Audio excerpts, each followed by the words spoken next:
I guess I'm ready to start the game. Wow, that was such a heckin' intro. What an intro. Okay. Okay. I could continue, but I think it would be better to jump into the game.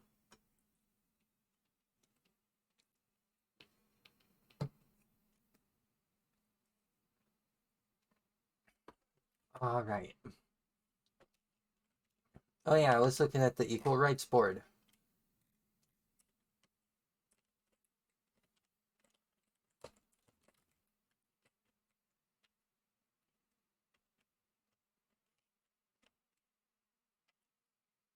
World a better place, huh? Okay. Where was I going? Where was I going? Reactor level.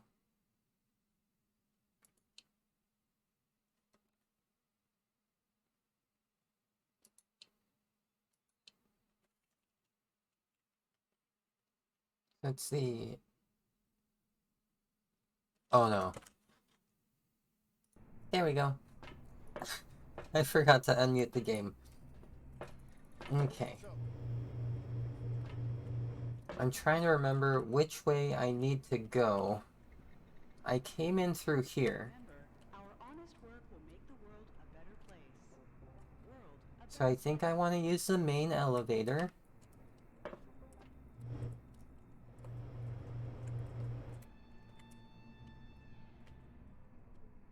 Yeah, okay. Also, I was trying to be very careful today with my earrings and noticing certain things about them. Trying, you know, long story short, starting my stream, I just go and plop my headphones right on top of them, like not a care in the world for what ends up happening to them. I'm sure it's gonna be fine, but oh my gosh. I've started recently actually wearing my headphones again while I'm streaming because it helps so much. But yeah, I forget about trying to be cautious. I didn't fix anything, okay, buddy? Welcome back.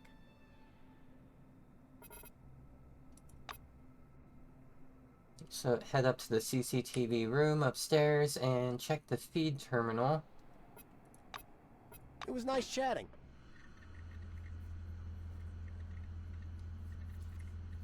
Okay, so the problem with that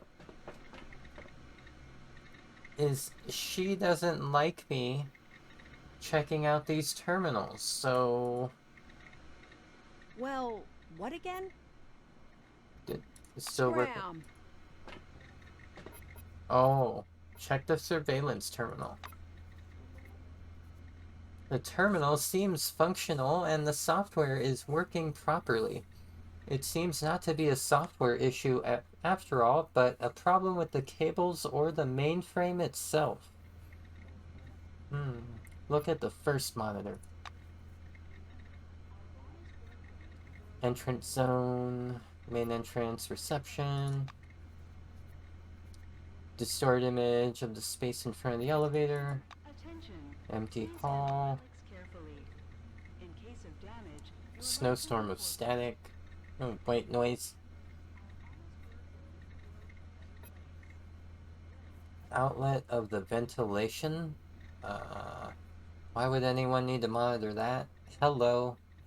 Many good reasons to monitor that. One of the machines is lying on its side and is in obvious need of repair. The bathroom, the utility room, and the surveillance room where you are now located. The camera angle is strange. It's turned to one side, showing a window and some posters. Alright, cool. Well, what again? Get out! Rude. Rude. I'm trying to help here.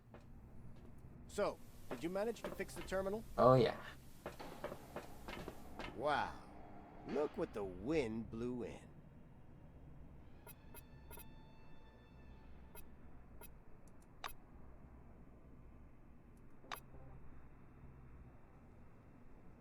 I hope to see you again soon. Well, I mean, I guess I don't get it. Let me double check here.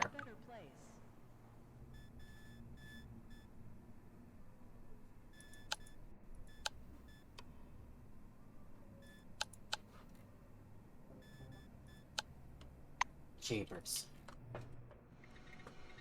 Because I thought I already interacted with everything up here. I had not interacted with the monitor. I'm pretty sure I hadn't checked the surveillance terminal on this. So maybe the mainframe here? No?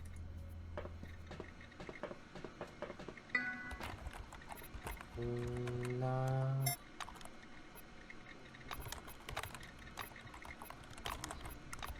Yeah. Oh. Yeah, she'll get mad if I use that.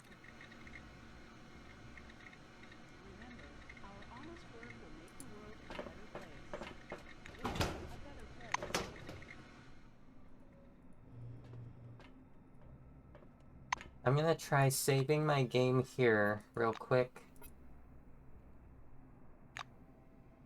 And I'll come back to it if I need to.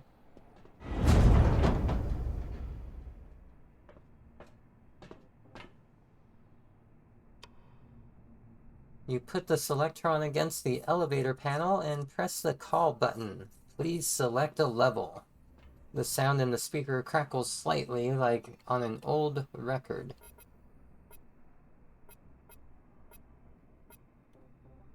I think I want to go to the reactor section.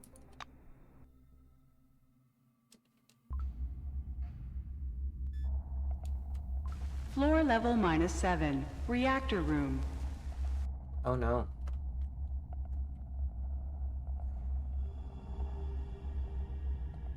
Why is he just taking all that radiation damage? A short gray-eyed orange is spinning some valves into the red zone. Neither the crackle of the Kairos dosimeter nor the warning signs all around seem to bother him. Speak quickly. He stops you.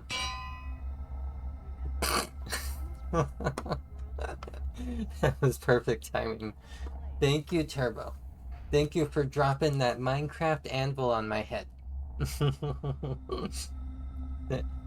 Hey, don't stand in the light, okay?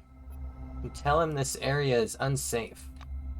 The worker grunts his contempt. And why not? At the safety lecture they told us harm from radiation is greatly exaggerated. So everything's hunky-dory here, no worries. I guess. Have fun. Silently show him the reading on the dosimeter. The worker doesn't find the numbers particularly impressive. Pff, what do I need that gadget for? Management would never risk my health. My work is too useful. You'd better get back to work yourself and stop pestering people. Good luck. Good luck to you, bud. Attention, attention. Please handle relics carefully. In case of damage, your life will be forfeit. Clayton.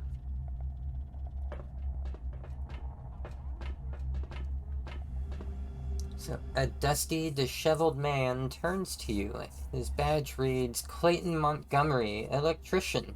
He holds a Kairos operating system commands guide in his hands. What do you want? Montgomery eyes you with an expression of infinite fatigue. No, no, no. I don't know when it will be ready. Not sure it will happen at all. And now, ma'am, if you don't mind, please leave the room. I have work to do. Ask what he's talking about. Think I'll do that. I was called on my scheduled day off to repair a system which I have nothing to do with. I understand you don't care about this box. You're more interested in when Magellan's power supply will be restored. But alas, I myself am in the dark on this subject. He speaks with a strong British accent. Well, I certainly can't capture that. Tell him the box is exactly what you're interested in, as it was Russo who asked you to come here. He presses his hand to his heart. My apologies, this mainframe's been giving me a lot of grief. It's supposed to distribute current from the reactor to the emulator's systems. It's working on a backup power source right now, so I can't even run the subsystems for target diagnostics. Alas, my knowledge of computers is obviously not up to the task. I hope to see you again soon. Uh-huh.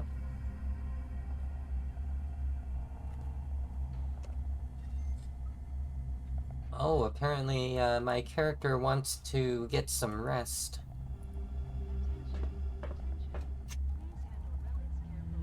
So, oh no.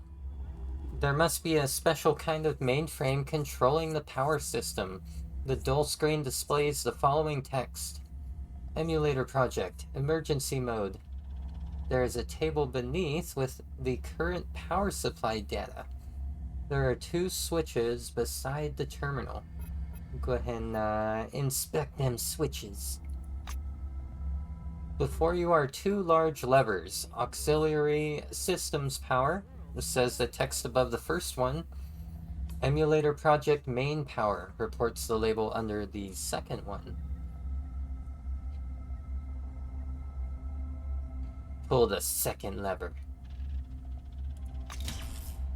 Pulling the lever, you receive a painful electric shock. The system clearly needs to be reconfigured. Ah.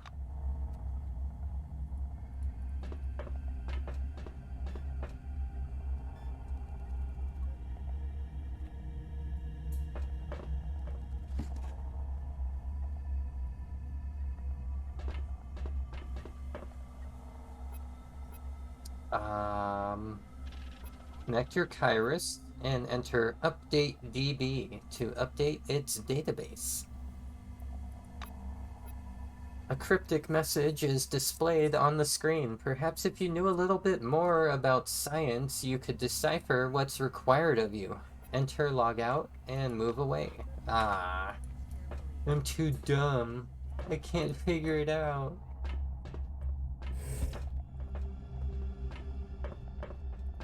Greta. You see a tall young Blackwing woman with cropped hair standing guard beside the out-of-order elevator. She looks you over, chewing her gum slowly. The shiny badge on her chest reads, Greta Kaufman, Security. I believe it's just Kaufman, but... Ask her what she's doing here, or where the elevator goes. I think it's probably pretty obvious what she's doing here, so I'm gonna ask where the elevator goes. About half the time it goes down, the other half it goes up. She smirks, quite satisfied with herself. Well, here you go. Have some money. I'm gonna bribe the guard.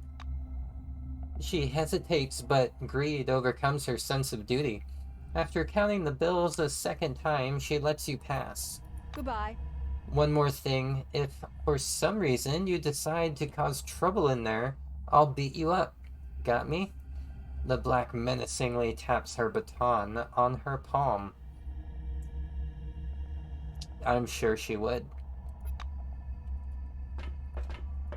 I mean, I think Crump is all I need to defend against that, but...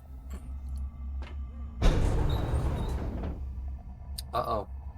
Though the elevator looks neglected, it's apparently in regular use. A large number of dusty tracks bleed from it, clearly visible on the clean floor. The elevator's control panel is dim and the doors ajar. Between the gap in the doors, you see an emergency ladder leading downwards.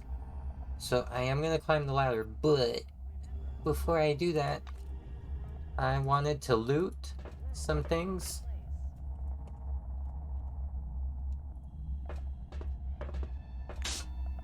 So yeah, like the craft some airgun powerlets.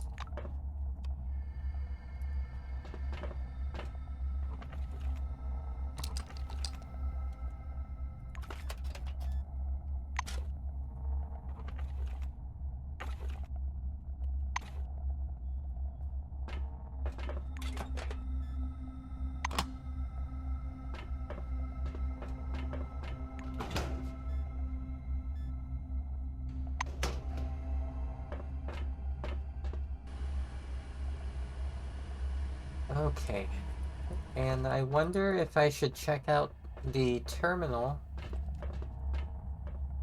No, no, no, get back here. Stop getting radiation, Crump.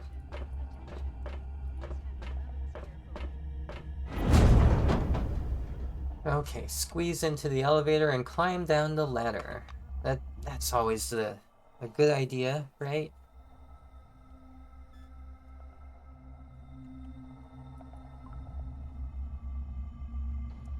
So Magellan Station, mechanical floor.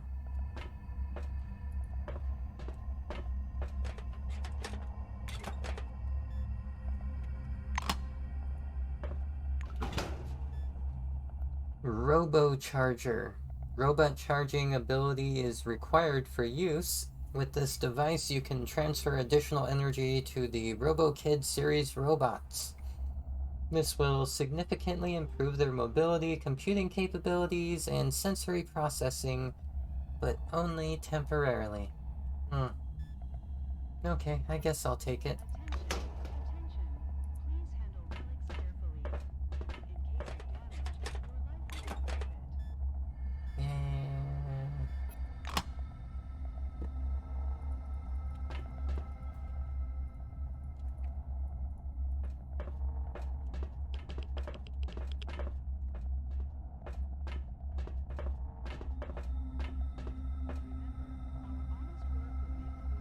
A small rat is sitting listlessly in the corner of its cage, its white whiskers giving the occasional dispirited twitch.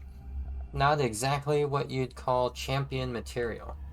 What a heckin' cutie, look at that. What a cutie. Oh my gosh.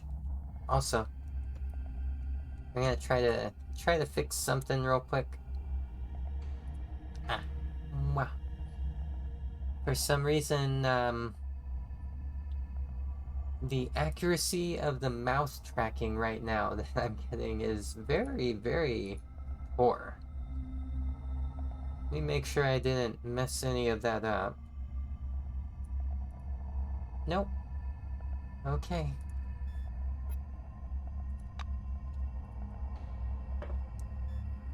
So, a skinny blue in a rumpled peaked cap greets you as you approach, his voice devilishly quiet. There's a good word. You can barely make out what he's saying. His badge reads, Vito Genovese. Ask about his rat. He lifts the rodent out of the enclosure. Its body hangs limply in his hands as if feigning death, while its eyes dart fearfully in every direction. Don't touch her. Cherry spooks easily. I know she's little, but don't worry about that. Some days she goes like a bullet out of a gun. Good luck. There's a roach and another rat. Two. Well, No. two more rats. Well. Immediate feedback. Let's see. Go talk to that roach. This is, without a doubt, a gigantic cockroach. You can say that with 99% certainty. Nevertheless, George the Rat is painted neatly on its shiny carapace. Okay. This white-winged woman looks completely out of place amongst the gaggle of gamblers and breeders, but still, there she is. Her shiny badge says Azalea Blanchett, entomologist. A huge cockroach is perched in the enclosure at her feet, as if to confirm the title on her badge. Hehe. I'm gonna greet my colleague here. She's looking at my badge. Colleague, there are only 4 specialists in entomology under the dome, and you're not one of them. So no, we're not colleagues. Rude. What the heck? Wonder what a scientist is doing in a place like this. She gives you a tired look in response. This is obviously something she's been asked many times before. Conducting research, earning money, generating endorphins as my therapist recommended. Nice. Nice. Ask her about the cockroach. About the rat, she corrects you. She squats down beside the enclosure. Technically, this is a cockroach, but in fact George is a rat. He's a transgenic cockroach, immune to radiation and very fast on his feet. He's also clean as a surgeon's scalpel. Performance-enhancing drugs don't work on him. The white strokes the animal's glossy back. Anyway, I gave the committee all the necessary paperwork to prove that he is genetically a rat, so here we are. And we go to Justin with the mean rat. The orange's overalls reek of tobacco and gasoline. A greasy badge saying Justin Bradbury gleams like a bullseye in the middle of an enormous, filthy stain. Despite the state of his apparel, Justin's eyes are shining. What do you want? He grabs you by the shoulder with a grip that of an iron claw. Huh. I've got something to tell you, he says. Ask him what he wants. He points at the rat running circles inside the enclosure. Bet on Rocker. He's gonna win. It's a sure thing. Ask why Rocker is gonna win. He chuckles slyly. The less you know, the better you'll sleep. So, you gonna place that bet? Don't miss your chance. Still clutching your shoulder, his fingers dig into you like a row of tiny owls. Oh my gosh. When he speaks, the words are disjointed, almost mechanical. Hey, you're gonna bet on Rocker, right? Are you digging this whole situation now? I'm telling you, he's a winner. Make the bet. You know what? You know what? I'm gonna use my psyche. Give him your most frightening look. Yeah. Your expression says everything that needs to be said. He lets go of your shoulder and takes a long step back as well. Exactly.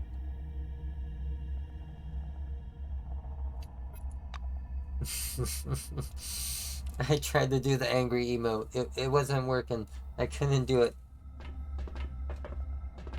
See here, a plump and ugly fellow with misaligned teeth and more bald spots on his head than hair calls you to look at his rat. The badge on his orange uniform reads, Charlie Baxter.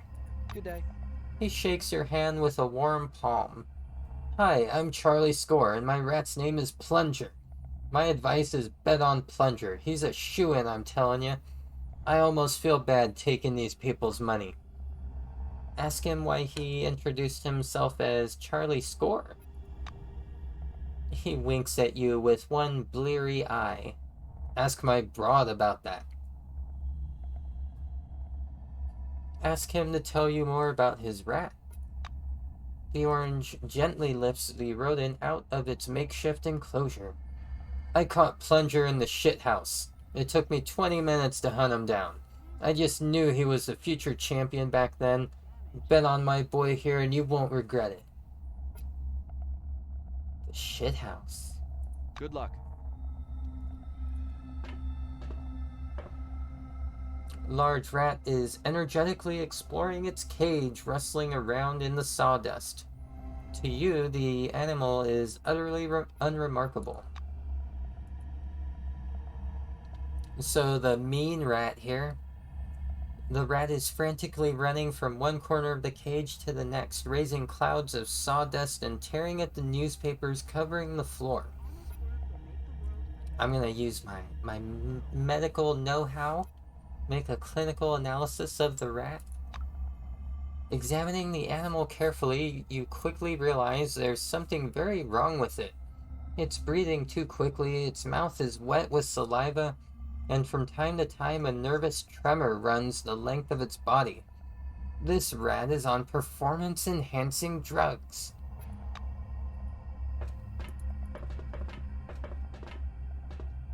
A large and healthy-looking elderly man wearing a blue-wing boiler suit stands a bit apart from the others. The badge on his jacket reads Jeffrey Gallup, Technician. Good day to you. He approaches you and offers his hand. Jeffrey, I'm taking bets and making sure no one breaks the rules. I'm gonna snitch about Rocker the Rat. He's pumped up with illegal stimulators. Goodbye. Jeffrey's kind and intelligent face sags at the news. He adjusts his duct tape glasses and warily drags a hand over his face. Is that so? Then I'd better take Rocker out of the race. Gallup walks over to the orange and punches him in the jaw.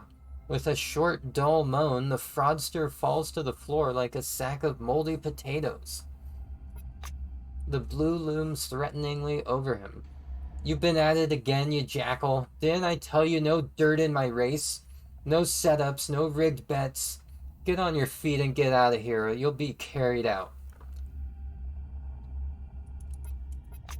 The rogue struggles to his feet.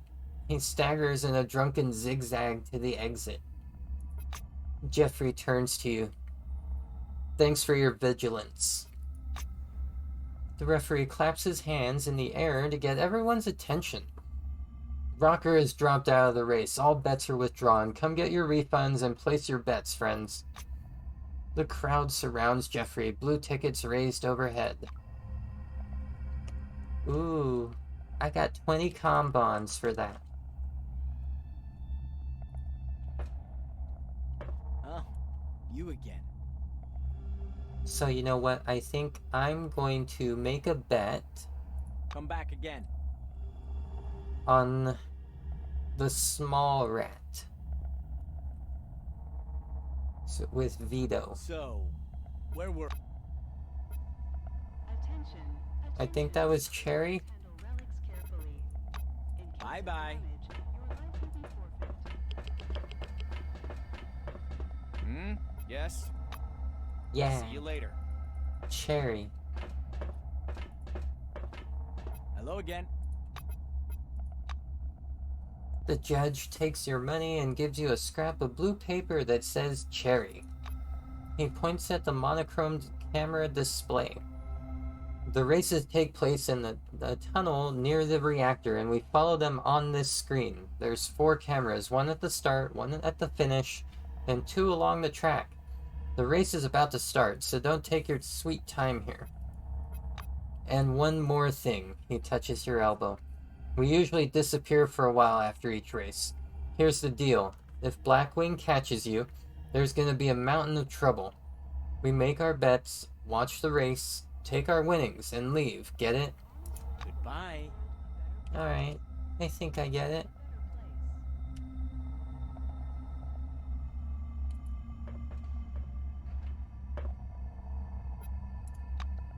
Check out that switchboard. Okay, so preparations for the race are going full steam on the black and white screen.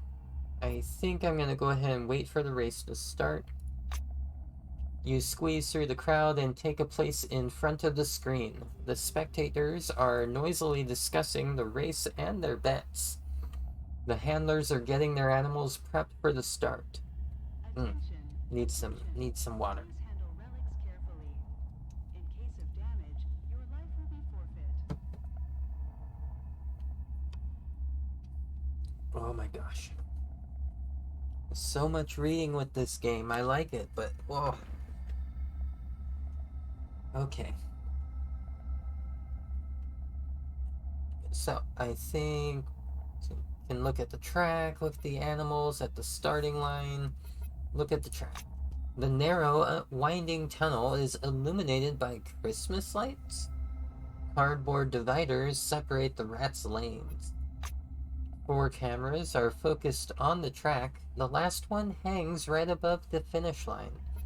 Look at the animals at the starting line. So an ordinary gray rat is in the pole position. A small plaque above the pen says this rat is called Plunger. The second lane belongs to a huge cockroach with George the Rat painted on its carapace.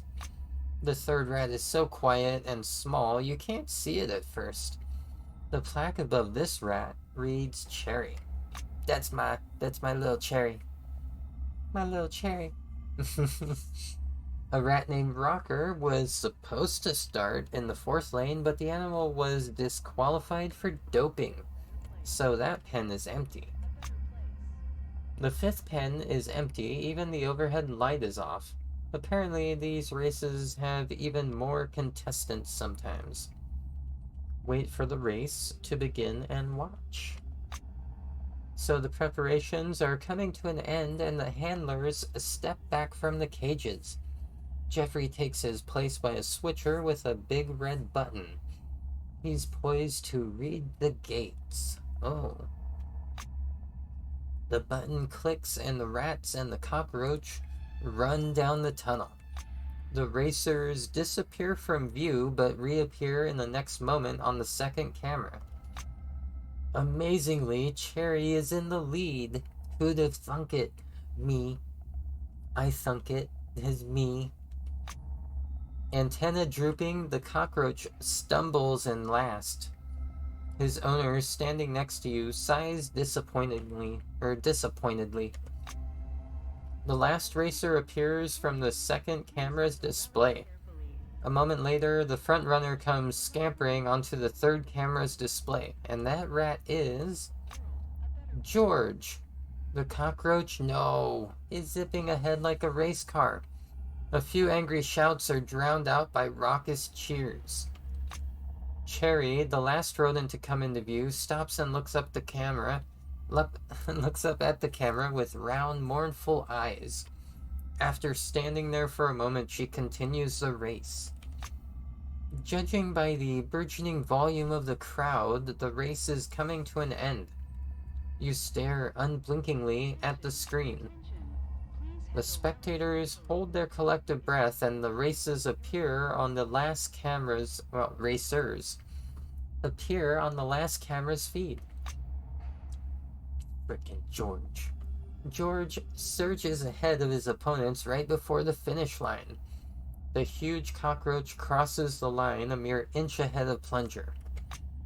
George's owner covers her face with her hands and starts bawling, overcome with emotion. The fairy lights illuminating the racetrack flash twice to signal the end of the race. Damn it. I almost had it.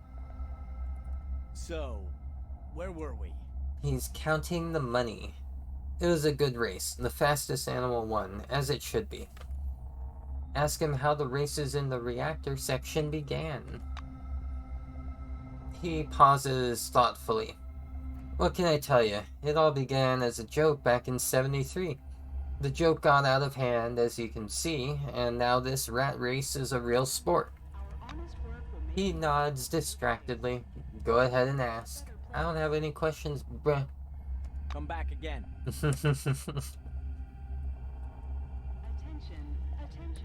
Alright, let's see here. I think that's everything on this level.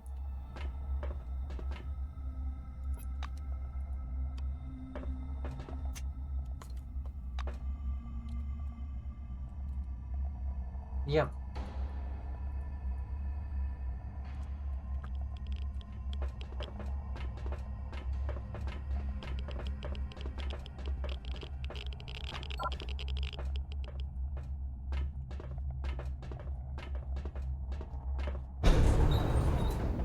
So go ahead and squeeze into the elevator.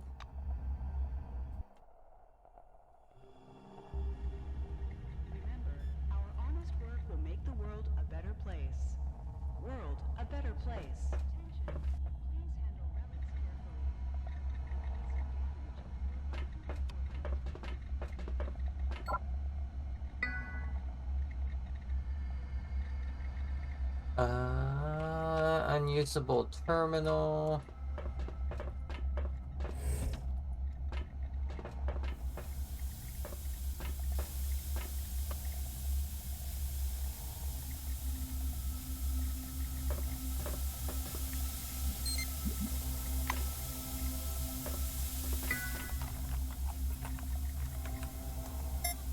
Oh, this terminal is scratched and weathered. Several lumps of chewing gum are stuck to the case, and the keys are slightly loose in their sockets.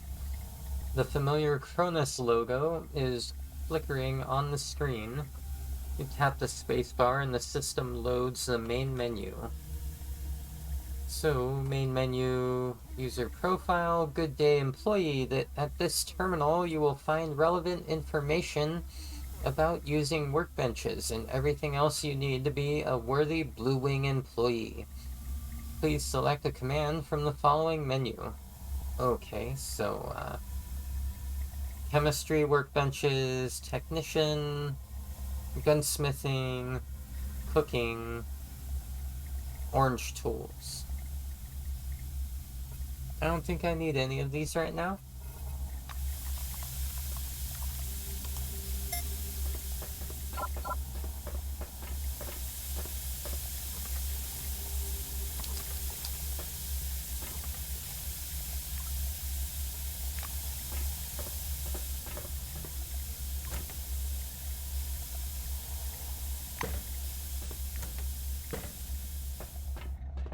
Oi.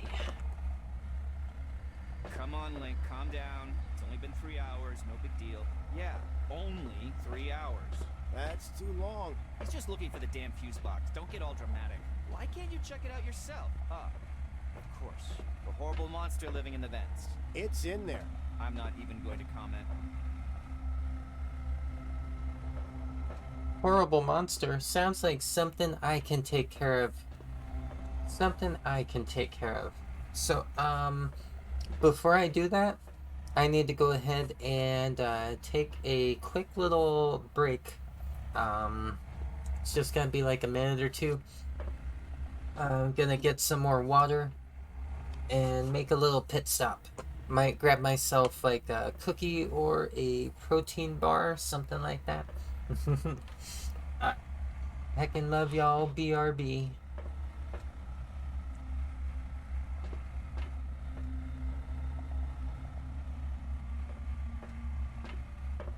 Attention, attention. Please handle relics carefully. In case of damage, your life will be forfeit.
Okay, there we go.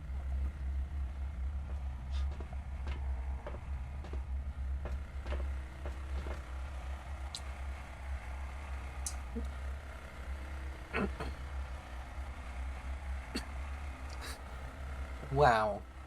Right off the bat, I almost have the water go down the wrong tube.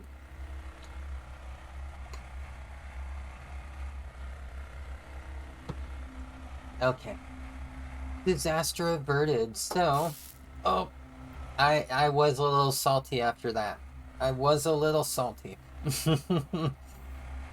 You see two oranges. One of them is sitting against the wall, leaking. what a, what a what a misreading. Looking gloomy. The other pacing back and forth with his hands behind his back. Looks like they're arguing about something. Good day.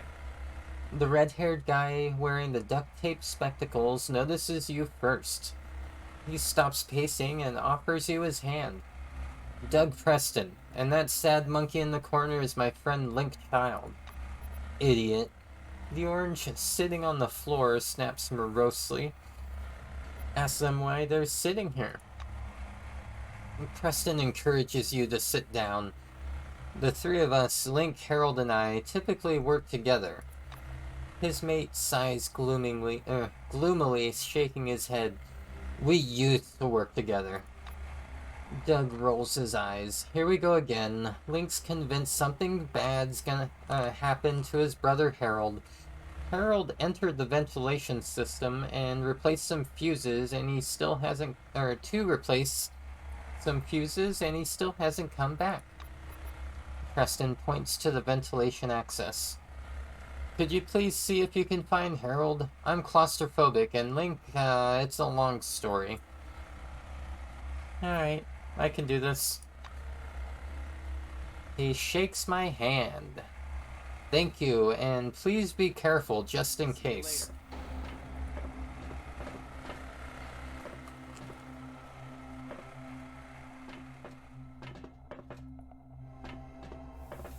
Broken electric device. Well, electronic.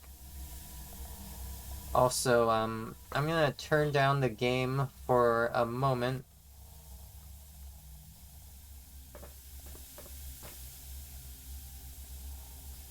The fuse box is broken. The doors in the of the housing bent aside. You can see damaged cables within. I guess I'll take a closer look. The casing has been damaged in a strange way, as if someone had tried to bend the doors in every direction at once. The cables have what look like bite marks on them, and the floor beneath the board is littered with bits of insulation and copper flakes. I guess I can fix it.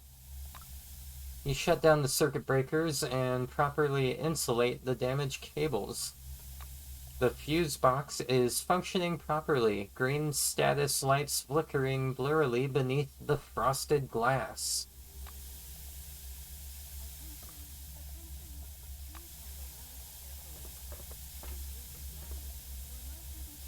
I mean, I'm pretty sure this is gonna hurt me.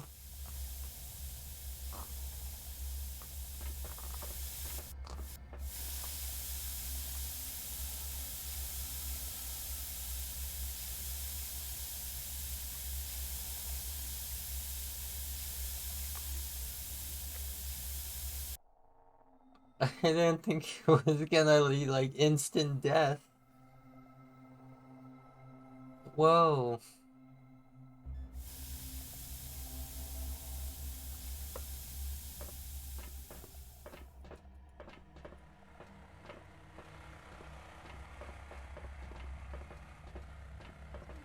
Ah, you. Oh, the valve.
Hmm.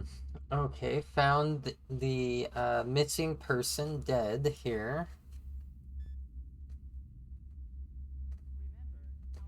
Ace Griffin, hard-boiled thriller paperback. Criminal plus 20 temporarily. There we go. Always looking to become a better criminal. You know, be gay, do crimes, all that stuff. Taste the rainbow. Perfect. Perfect. Honest work will make the world a better place. World a better place.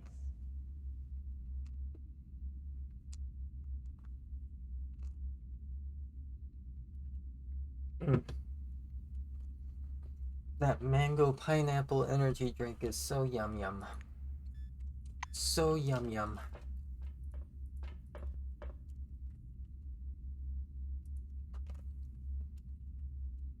So it looks like I'm gonna have to kill this guy. Which, whatever. I can do that.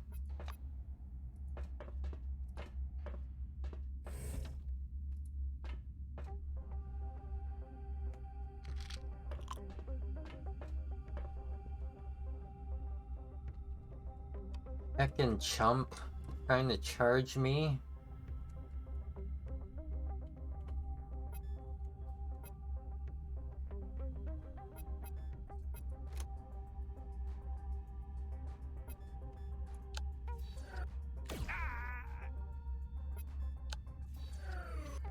Someone from the outside did it. Some outsider. In case of damage, your life will be forfeit.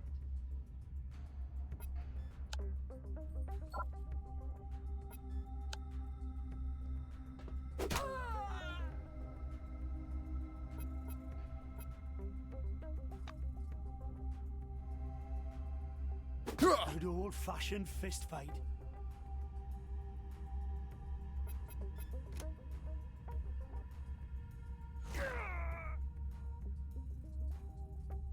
Someone touched us? Covered our place with their scent? Nope. Did not happen. I did kick him though. Dang. 69 damage? Did I really kick him for 69 damage?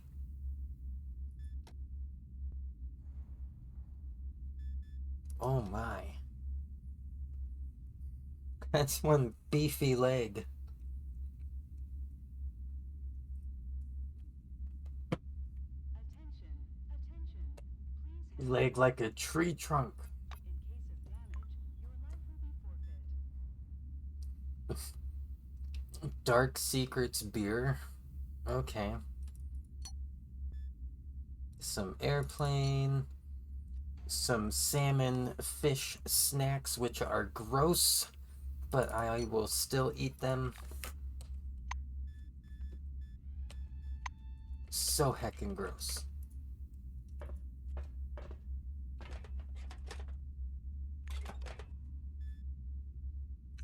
Matches. Yes. I need matches. Alright, I guess there's nothing else down here, really?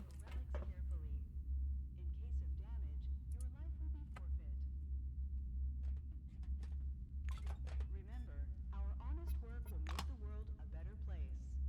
World a better place.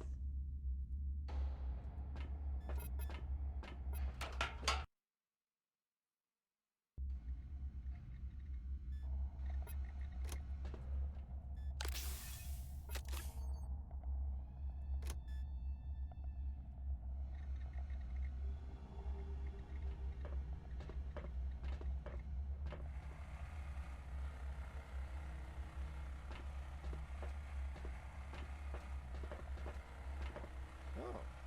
What do you want? So he tries to mask the fact he is scared. Looks like you ain't particularly good at making friends. Guys say you're putting everyone down first, then asking questions. Maybe you put your weapon away and we talk normally, huh? Ah, fine. Fine. Scram. I forgot. They're babies about having your weapon out. Well, what? Again? Raises his head a bit. What? Silence 30. Tell him about the afflicted inside the vent. Obviously thinks you're an imbecile. That's some baloney. What about Harold? Answer that you found the body. Link clenches his jaw and shakes his head vigorously, eyes tightly shut. Fuck. He's barely able to speak. Tears fill his eyes. Yeah, that's right. That's right. Maybe you'd be a little more careful next time, you heckin' dum-dum. I'm gonna go ahead and put the game volume back at where it was. There we go.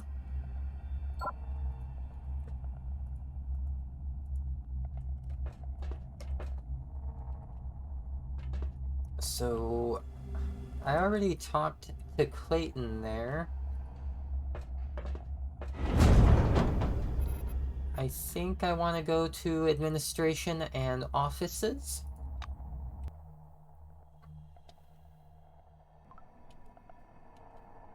Let's not Floor stay level here for long. -6. I don't Administrative like sector. silver rabble. Don't like all the silvers. Yeah, the silvers do kind of suck. I will say that.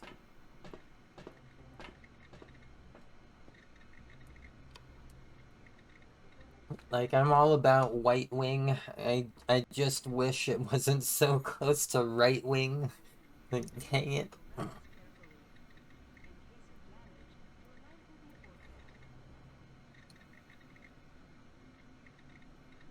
Okay, let's see here. Bum-ba-dum-bum, bum-bum-bum. Yeah, I haven't been on this floor yet.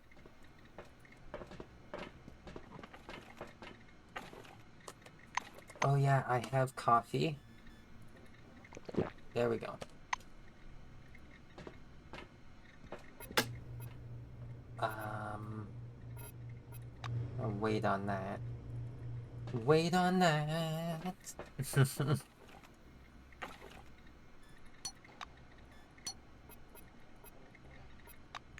Also, I keep forgetting I'm supposed to scan things.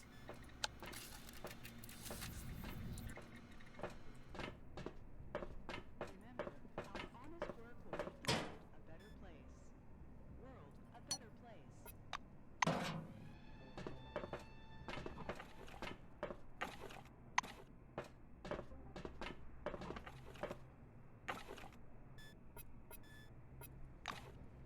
Attention, attention. Please handle relics carefully. 28, 9. Ah, here it is. I knew it. They didn't register another find. So, a short, slender man stands examining a chart, slowly creeping across a huge screen. As he turns to you, my gosh. I can read. I can read today. As he turns to you, the silver braids on the tulip collar of his black shirt sparkle. Ooh. That is a nice visual. You read the name on his badge, Monty James. I'm all ears. He squints, carefully examining you through his thick lenses. Pardon me, but haven't we met before? Your face is very familiar. Say you arrived at Concord together 2 years ago. After looking at you for several moments, the silver clasps his hands to his head. It can't be. I remember you. You helped me with the terminal. This is awesome. I'm so glad to see you. So glad. Wow. He rushes up to hug you. Sitting at their desks, Kamau and Randall exchange surprised looks but say nothing. James' gaze is full of gratitude. You're probably at a loss, but you saved my life that day. Who knows how much longer I would have been stuck in that room. I definitely never would have made it to the bus in time. And Maelstrom, The silver pauses to pull a handkerchief from his pocket and wipe his reddened eyes. Anyway, I'm glad you're here. If you need anything, let me know and I'll do my best. He smiles warmly at you. Well, I mean, I think I want to take a look at my file. Yeah. The Silver helplessly throws up his hands. The rules are much more strict now. Only an employee with special clearance can access personnel files. Previously, any Silver could do it. James is looking at you. But your file, I remember well. You were sent to C-12 Nashville with a special assignment, and after the incident were declared missing in action. Exactly a year after your disappearance, according to protocol, you were added to the death toll. Ask if he knows what happened to the rest of the group. Monty nods. Yes, of course, it's my job to know everything about employees.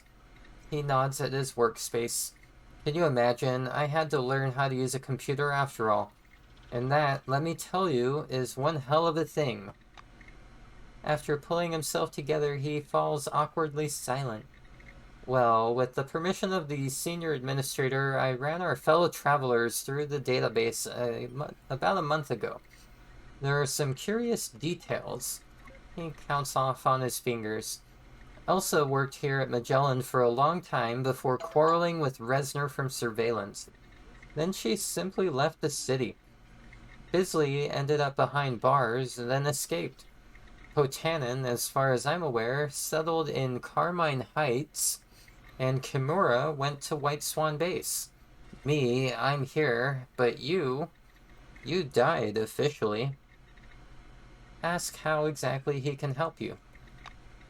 I'm a Silver, but believe me, in these times that is quite enough, answers Monty. See ya. So, Milo Randall sitting in a chair. Glad to meet you. You take one look at this repulsive, sweaty guy and recognize him right away. I do. I recognize that photo. Milo Randall, a Silver and a businessman from Concord Station who loves to drag people into his dubious schemes. It's unclear whether he recognizes you or not. When he spots you standing there, he simply smiles. Attention. Good afternoon. Want to get rich? I can see by your reaction that you do. A happy life, unlimited income, and a sea of opportunities. Give me 5 minutes and I'll bring you up to speed. Counter that you like eating from the trash and sleeping in a cardboard box and don't care about consumer society. He looks at you with poorly concealed condescension. Mi compadre. At a glance, I'm guessing you've never even tried living the good life. Why not try it? It's practically free. Once you hear the details, I guarantee you'll want in. He jumps from his seat and starts fidgeting through his papers. He produces a leaflet with several complicated charts in bright primary colors. I present to you Product X, the only commodity in the world that generates income for an infinite number of people.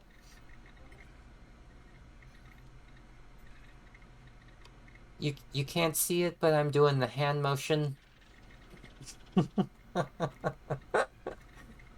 Ugh. How does it work? Simple. You sell Product X with a margin to your distributors. They sell it to their wholesalers and so on. The chain can be enormous. Sorry. He stops and lets loose a deep hacking cough. All at once he seems old, tired, and desperate. The Silver drags a sleeve across his mouth. I eagerly await your questions about Product X, my system, and the cost to participate.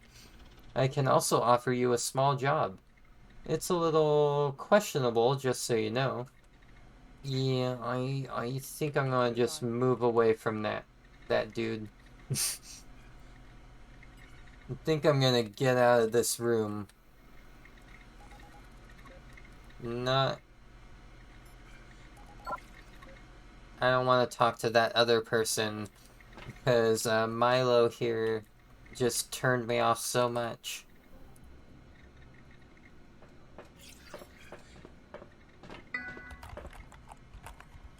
Meteorological report. Next week's forecast is mild with no wind. Sharp change in the average daily temperature and precipitation is not expected. It is not recommended to leave the habitable zone without an adequate supply of water. And don't forget your electrolytes. Tectonic activity is calm. We are witnessing a seasonal low in electromagnetic activity. No need to worry about storms or spontaneous charges or discharges. Nevertheless, let us remind Blue Wing Services about scheduled grounding checks of buildings and equipment. We wish you all a pleasant week and good weather. Alright. Alright.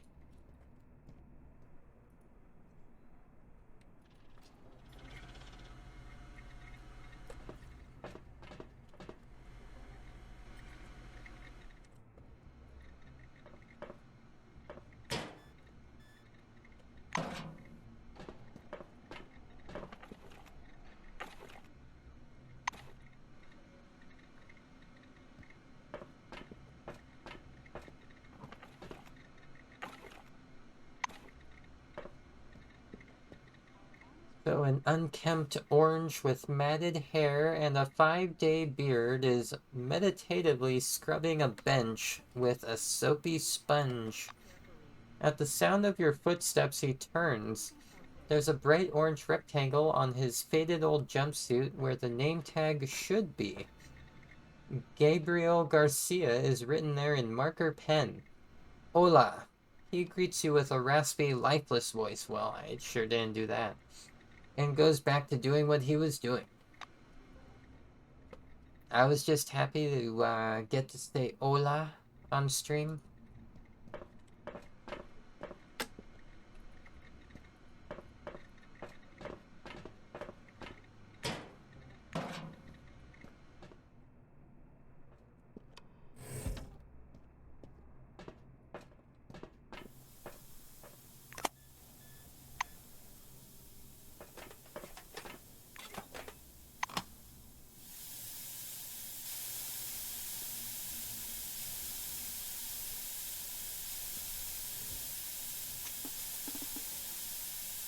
The bathroom doors slide open to reveal a remarkable scene. A silver-uniformed employee is leaning over the sink, noisily snorting up a line of powder. Hearing the noise, the silver turns to face you. Listen, this isn't what you think. Someone spilled something in the sink, so I decided to, smell it, find out what it is, to conduct an examination so no one gets hurt. Let's get the music going. Woohoo! His pupils are so huge they've swallowed his irises. Yeah, it's party time. It's party time. Say you're going to the boss straight away to report what you've seen. I would never do that. Tell him you need to call security to deal with this unknown substance. I would never do that. Roll your eyes in response to the absurdly fake excuse. Yeah, I would do that. The employee is too fucked up to understand your gesture. He rolls his eyes too and fans himself with an imaginary fan. I said something stupid. Stupid, dumbass, dum-dum. The silver straightens the cuffs of his jacket and coughs. Mysteries of our forefuckers live on the air. With you now is longtime host Rudolph Starek. He throws his hands in the air and begins dancing in place with gusto.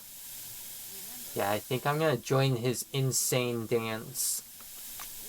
You thrash around together to imaginary music for a while. Remind him of the situation. You caught him using drugs in the workplace. He calms down and seems to gather his wits. Yes, you're right. Left, and what will we do about that? Ask him what the substance is. He cracks his neck. You think this is some kind of street shit? Powder coke lady? Nah, nah, yeah. He starts dancing again. My gosh. His dance jerks to a sudden stop, and the drug addict studies the ink stains on his sleeve. When he's done looking at his jacket, he returns to his story. The whites developed a stimulator for soldiers, but something went wrong. This thing they made, it's betamine. Betamine, music, hey, dance your ass off. He breaks into a frenzied tap dance. My goodness. Buddy, stay with me here. Say that you won't tell anyone what you've seen. The employee looks at you, blinking. Powerful emotions are just about forcing him to cry. No, are you serious? Serious? No, seriously? This is all very serious. Rudolph returns to the sink. With your permission, I'll destroy the evidence. The dance. While dancing, he turns on the faucets and washes the remains of the powder down the sink. Buddy. I had to listen to that hissing for that whole time.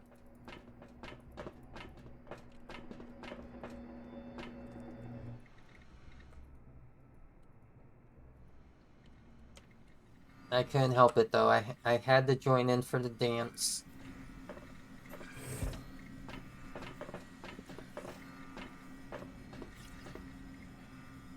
You practically bump into a bald, corpulent, dwarfish man.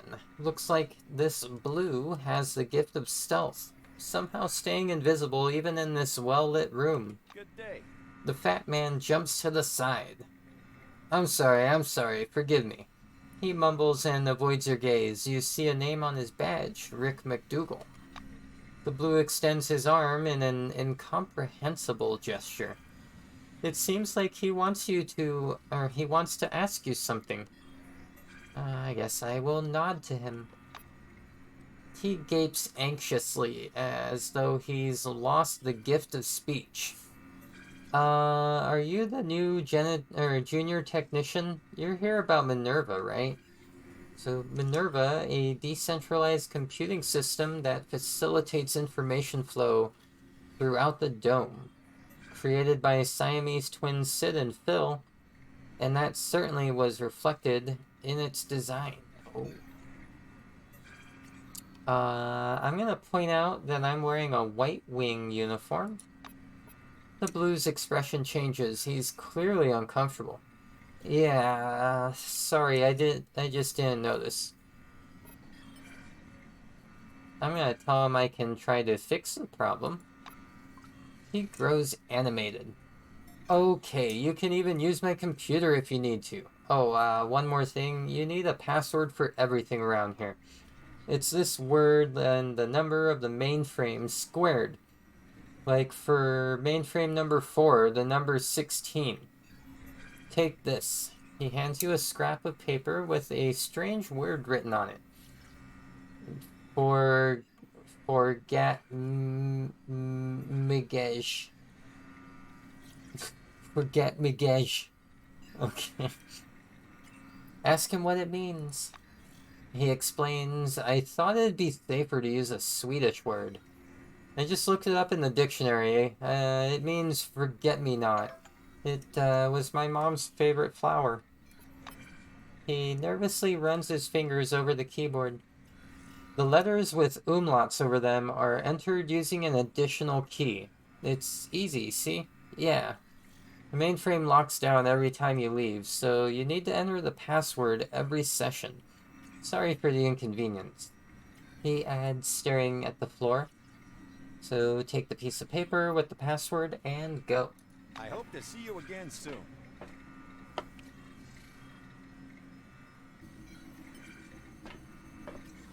Portable computer? See you later. Huh. So it says here, Faces of Cronus.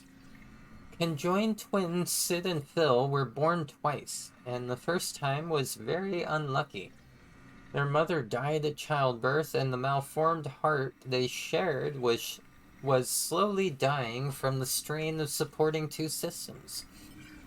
The twins' second birth was at the hands of the Cronus Foundation Research Department, which performed an experimental surgery to replace their faulty heart with a unique blood circulation and regulation apparatus based on forefathers' technology. At that time, the company had no idea how much good these young geniuses would bring to the Foundation. When the twins later developed incredible abilities in mathematics and programming, Cronus HR rushed to enlist them. As a result, Sid and Phil made a significant contribution to the creation of the world-famous decentralized computer system named Minerva, the most powerful and complex computational device to exist. Wow.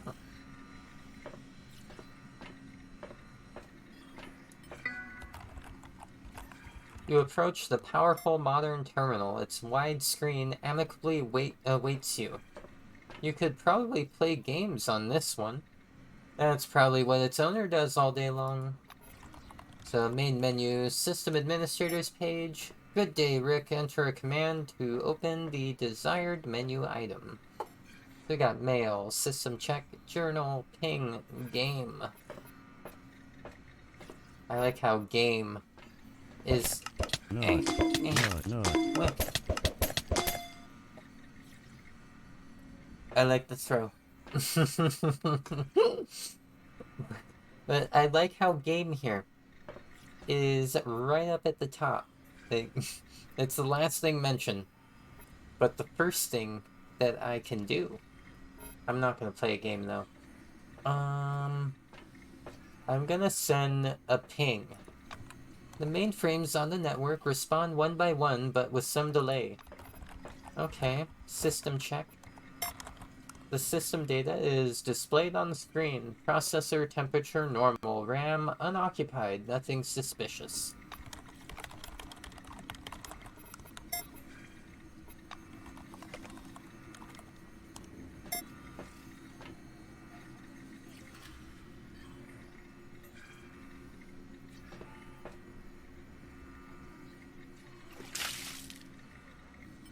There we go.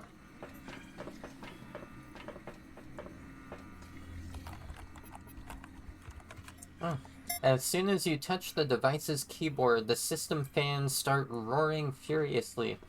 Slowly, line by line, the Cronus logo appears on the screen. Under the logo, it says Enter Password. You look at the scrap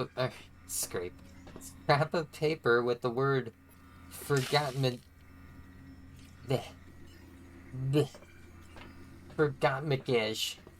written on it. Rick said you were supposed to enter a number after it, but which one? So this was mainframe number 8.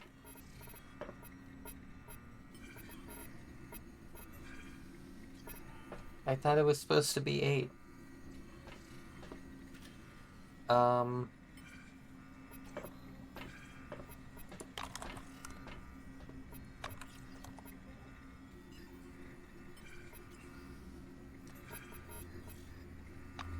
Alright, I need to ask him again.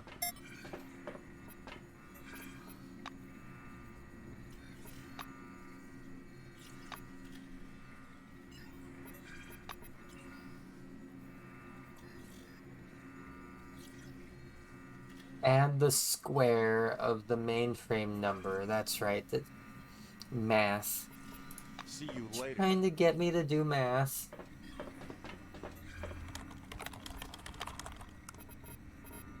So the square root of 8.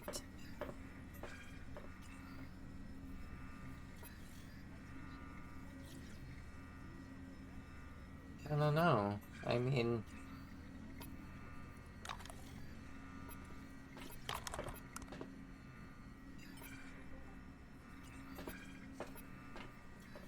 Uh-oh.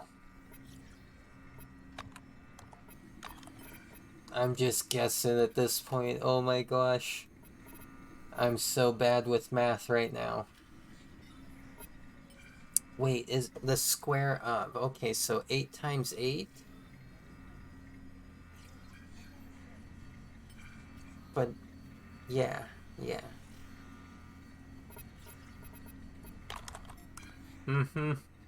I finally figured it out. You enter the password and the screen blinks. The system confirms authentication and begins loading the main menu. Main menu. Oh no. Oh no.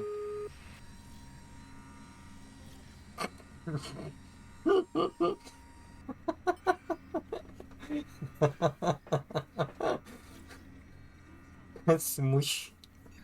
Mush. The main menu has always been and always will be a fox. This is true. Good day, Rick. Enter a command to open the desired menu item. I think I want to view the storage statistics. Processes data for a long time, well, for some time. Finally, a message is displayed on screen. The device's memory is 80% full. Do I really want to format them? I guess I do. The screen blinks once and reports that the operation cannot be performed. Okay. Incomprehensible logs, small executable files, and encrypted databases.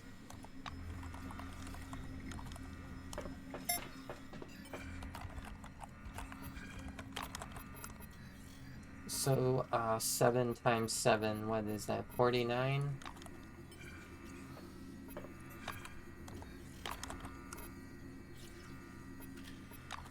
Mainframe houses the scientific database compiled by White Wing staff.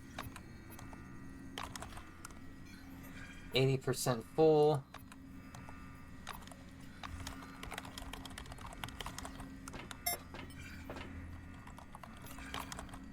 Six times 6, 36.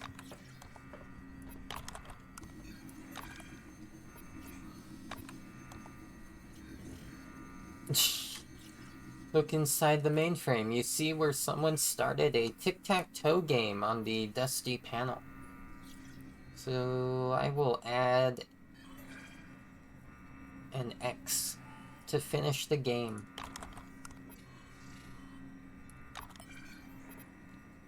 So whoever my opponent is, I won. Enter storage. Geographical objects of the dome. Well, data about them. Unfortunately, 90% of this information is password protected. 10% full memory, time to format.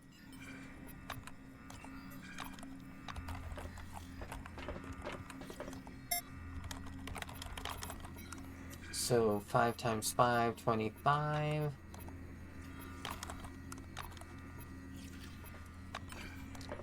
This isn't a mainframe in the usual sense of the word. The machine's purpose is to provide remote access to other employees' computers.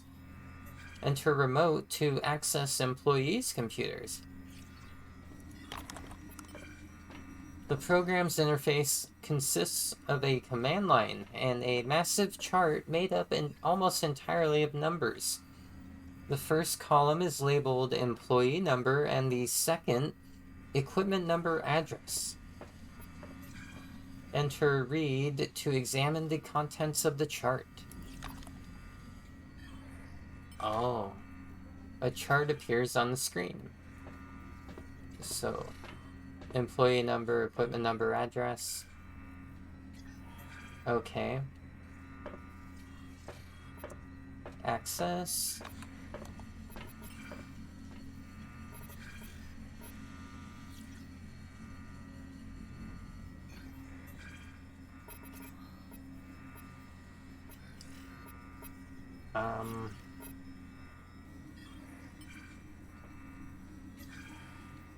I don't see any 197 items here.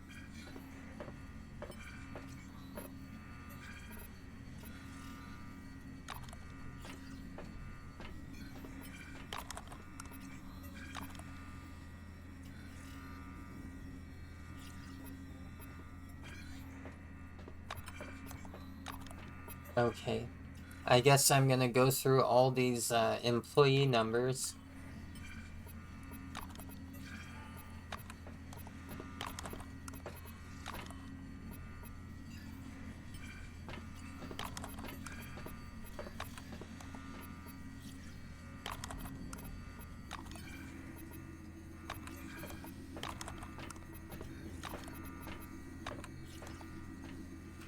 So you enter the number 19,768. Well, 19,000, I guess, technically. This computer must belong to a blue. The files are sorted into folders and access permissions have been applied to all of them. One of the folders is called Driver for Rick.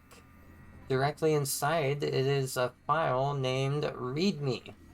The exclamation marks on both sides leave no doubt as to the importance of its contents.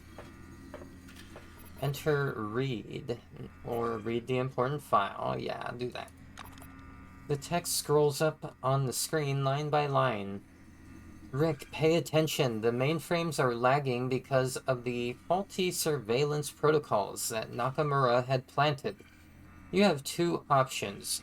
First, use the driver from the signed folder. This won't stop the surveillance, but will let the network breathe freely. And second, do the math.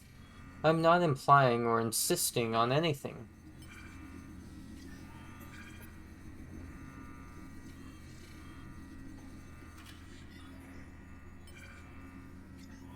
Okay, I think I want to enter install to install the driver.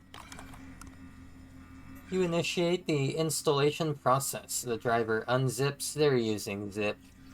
Unzips successfully. The install program reboots the system. I don't know how they would be using zip. I'm just gonna say it because zip came about after, like, well after the 70s. The computer comes to life and the Cronus logo appears on the screen along with enter password. The cooling fans now whir calmly, almost happily. Enter the password and the required number. Storage. That's right. Okay.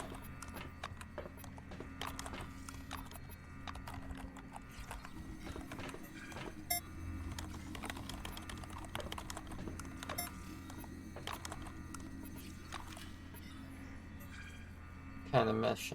It's difficult to ascertain what kind of information is stored on this mainframe. The documents are password protected, but judging by the names, they all have something to do with relics and their delivery.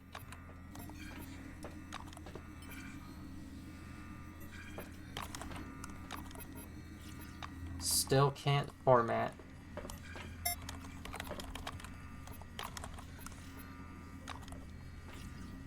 Looking through the files, you uncover a curious detail. In most official documentation, employees are identified by their numbers. The larger part of the hard disk space is occupied by some sort of database. So read to view Magellan's employee numbers. As the fans were, the system displays a long list of names and IDs.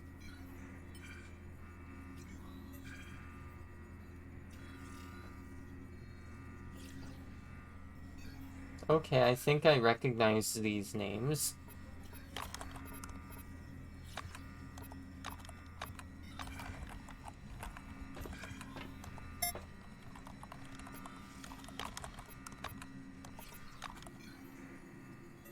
The file or folder hierarchy on this mainframe is sprawling and rather illogical. The files are dominated by requests, invoices, and archive correspondence of various warehouse workers.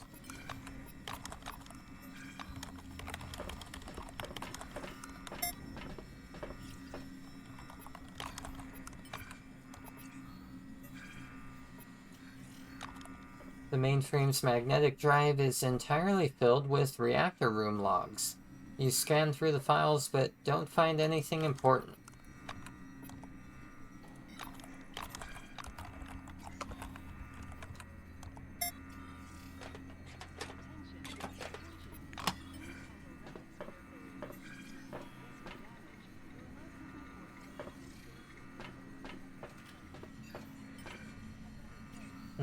Okay, Rick looks at you hopefully, scratching his ginger beard peppered with cookie crumbs. Tell him that the problem with the mainframe has been fixed. He gapes, unable to hide his surprise. Wow, thank you. You know, we could be a team. 2 system administrators. No, sorry, never mind. See you That's later. right. Never mind. I don't want to be a sysadmin. Bother me with this sysadmin nonsense. I'm already a sysadmin here at home.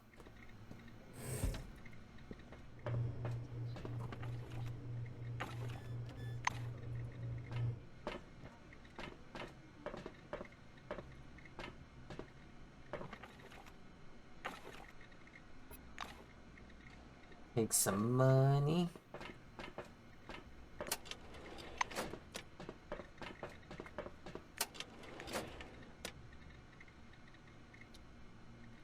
Talk to Artemis.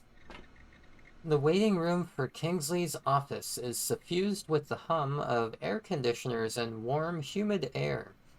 Behind the table to the right of the door is a thin brunette in a fitted jacket and the blouse fastened at the neck. A nameplate on the table reads Artemis Katsaros, Secretary. Glad to meet you. As you approach, the girl brushes something off the table and opens a big black notebook. Welcome to Chief Officer Kingsley's office. How can I help you? Ooh, ask if I can go into the office. She puts her fingers together. Let the scanner read your selectron. Yes, right here. She turns from the screen to you, clearly surprised. Oh, the emulator project. I won't make you wait. Mr. Kingsley told me to let emulator employees go to the head of the line. Come back again. I hopefully don't have to come back again, but I think I will.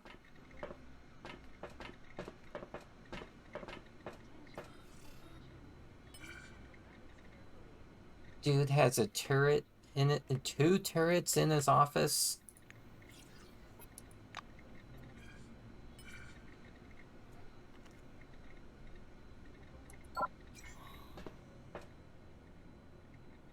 A small, thin old man in a satin gray jacket with several large silver chevrons sits in an armchair.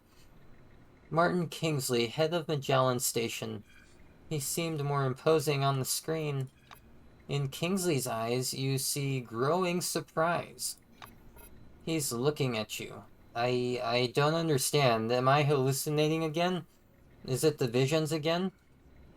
Tell him he's probably heard of you. Or about you. You awoke from stasis in the ruins of Nashville not long ago. Martin smiles politely but skeptically. I'm sorry, but I cannot credit claims that are hard to either confirm or refute. Object. He can confirm the story himself if he does a bit of digging in his own memory. He was the one who sent you to Nashville, after all. Martin's pupils dilate. He exhales noisily. You survived, and you didn't even lose your mind. Yes, now I remember you. Kingsley takes off his glasses. He has the eyes of a deathly tired old man. Tell me, if I regretted every dubious decision I ever made, how long would I remain in this post? What do you want? For me to repent? Tell him you take no offense. He was only fulfilling his duties. Well, I mean, as far as I knew, he wasn't, like, intending for me to get fucked over, so... The director slowly shakes his head. Yes, you understand with your reason, but not more than anyone else. What does looking at the facts change? Silence. Martin coughs softly. He produces a file from a drawer and clicks his pen, preparing to write. The chief officer winces, watching you carefully. A little too late to write a report on your mission, but since you're here, please tell me briefly what happened at Nashville after we spoke for the last time. What really happened there, and how you evaluate those events.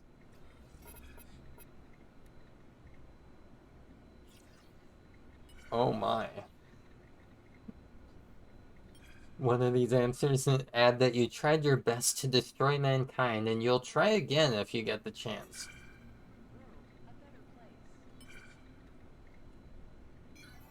So tell add that humanity stuck its nose where it shouldn't have, and that the responsibility lies with Cronus because of its bottomless greed. Add that you feel guilty about what happened. You should have prevented the disaster. Add that by awakening Maelstrom, you did a great favor for civilization. Well,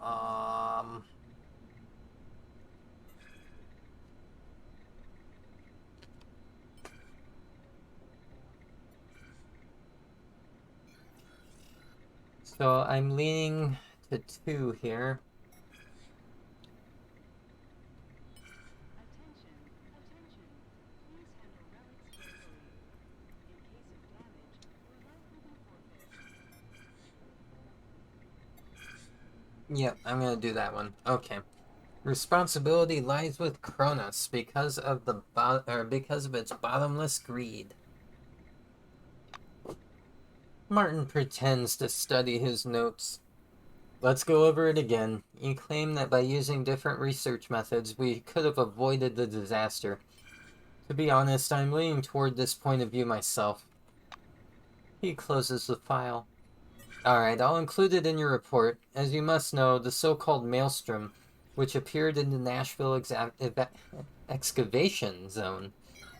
Kept wanting to say evacuation. Destroys human minds. Scientists monitoring its development have reported that it has recently begun to expand. So the results, the situation is catastrophic. Maelstrom broke away and destroyed Nashville. It probably destroyed the spire and swallowed Concord Station, too. That's where it's situated now, on the ruins. The director moves the tip of his pen through the air as if drawing a schematic. Communication with the outside world is non-existent, and Cronus has fallen apart. I'm not very pleased with the new committee, but I've got to admit, that statelet is the only viable authority left during these troubled times. He raises his head to look at the camera hanging from the ceiling. The Maelstrom recently began expanding. For studying it and to establish control over it, the new committee administration has launched the Emulator Project. And as of this day, it's facing some difficulties. I'd like to know if we can rely on your help. He stares at you intently. His eyes betray a deathly exhaustion. Well, say it's not my problem anymore. Ensure I will do my best to fix everything. Say that I intend to help whoever comes up with the best solution, new committee or not. Refuse. Say you want Maelstrom to consume any and all. Say no, you won't help. Quite the opposite. You will do everything in your power to help Maelstrom expand. Wow. I'm surprised I can do that.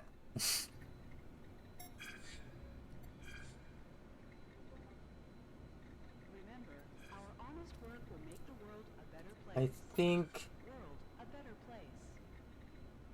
I'm gonna ensure that I will do my best to fix everything. The chief officer pushes his glasses a fraction of an inch up his nose. Then you should meet Henrietta Russo, our lead researcher on the Emulator Project, assuming you haven't already. Kingsley sits back in his armchair and flips through the file.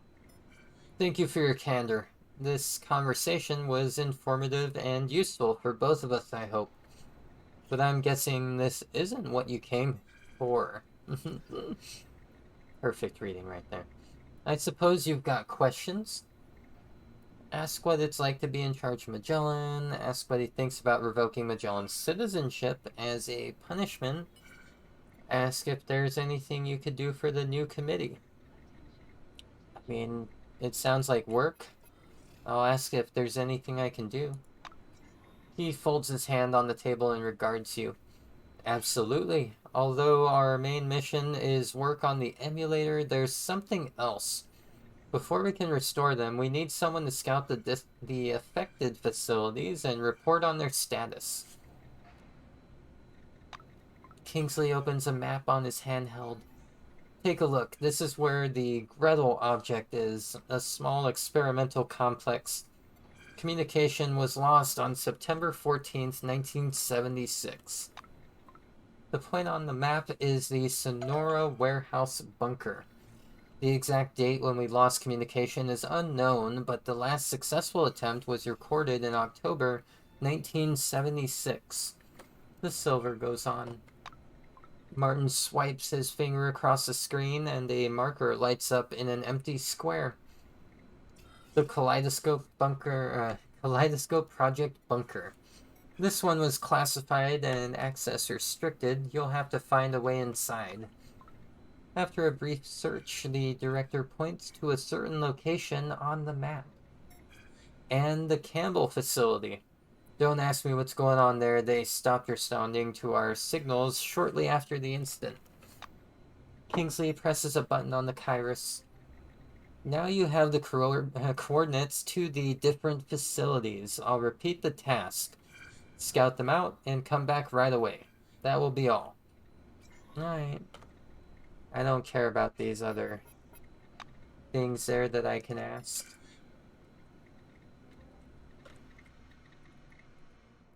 Seems kinda what the pointy. Oh my.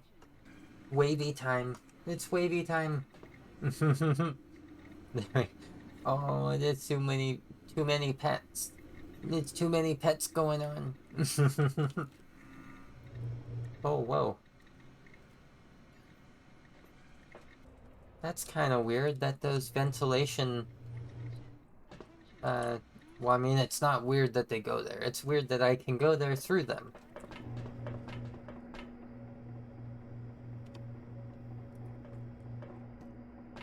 Is this like a break room? How can I help? A guy in a great-looking suit is talking to a girl sitting on the sofa with a paper cup of coffee. She's laughing. You overhear part of a discussion. Put his boot right in the pizza. I'm as proud as a boy with a new bicycle, and they even applauded him. The girl laughs a goofy laugh. An uncomfortable silence falls as you approach. The guy adjusts his badge, which reads Hyong Pak, logistician. Aww. Tell you later. He winks at his friend. Ask what's new in Magellan. The logistics specialist draws a meaningful "oh." I can talk about this all day long. The silver leans toward you. Resner is a drug addict. Everyone seems to know it except Major and Kingsley. Some are saying that Courtney helps the oranges. Be amazed by what you heard. Pack snorts. I can't fucking believe it. The silver lowers his tone to a whisper. People say there's a guy named Lindbergh on the orange residential level. He sells the stuff, has his hands in all kinds of things, and seems to be planning something big. I heard that an entire gang works for him. Be amazed at what you heard. He shrugs in feigned indifference. Yeah, all kinds of things go on around here. He snorts, speaking more quietly. You know about Kaleidoscope? It's some kind of experiment. I routed a truck that way a couple of times. Kingsley sent 24 oranges as volunteers to participate. They never returned. The old man hasn't been himself since. Pack snorts. I can't fucking believe it. Takes a sip of coffee. I heard something recently. You ought to know that gambling is not welcome in Magellan. But there's supposedly an actual fucking rat race in the tunnels under the reactor floor.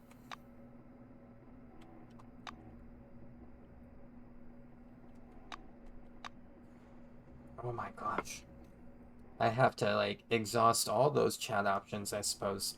So, what do you want? This is the dome. We've got anomalies for days, and then there's all this anomalous shit that people do. So, asking what's new. I heard this morning that the sky above Nashville was glowing last night. Okay, cool. Goodbye. I'm gonna get away. I'm gonna get away. Silver sips coffee from her paper cup. Alright, doesn't want to talk to me. Get a coffee. Check these supply barrels. Ooh la la. Friend, what are you wearing? Oh my gosh.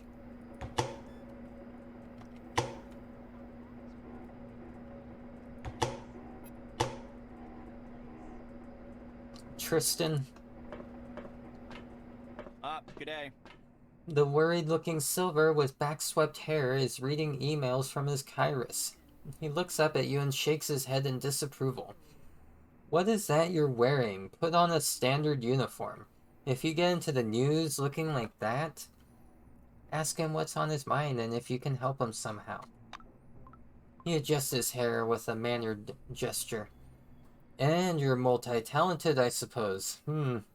Do your talents include recruiting employees?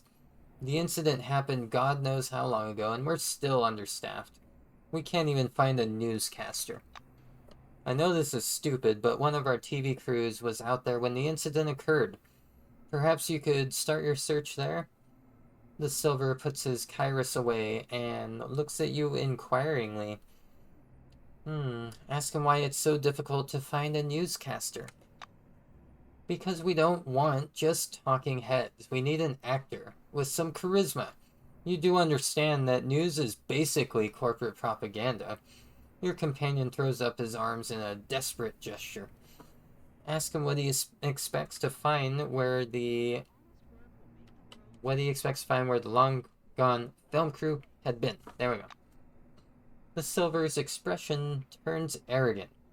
What are you getting at? I'm not an idiot. Yes, it's been a while, but they had supplies and trailers. The shooting had to be long enough that the crew brought food. They could still be out there, all right? Even if they're not there, maybe they left clues as to where they went. You claim to have many talents. If detective work is among them, then this task is right for you. He sighs in displeasure and returns to his emails. Whatever. See you later. Whatever. Be like that.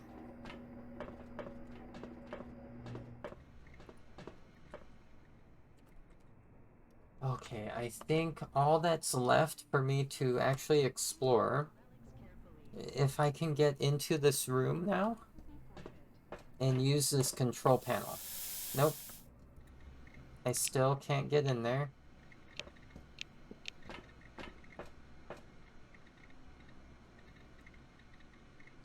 Like what?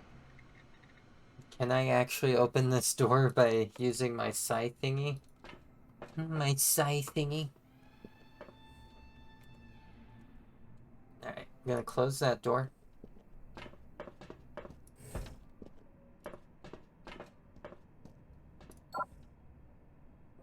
No, what?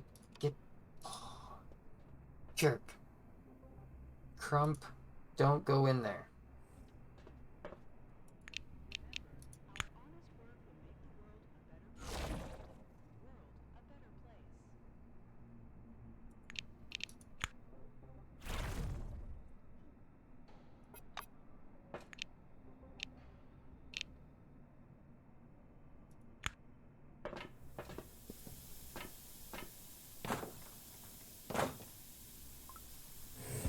There we go.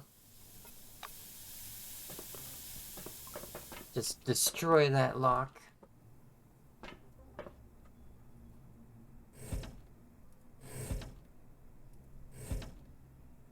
Oh, it's just a door control panel. Jeez, okay.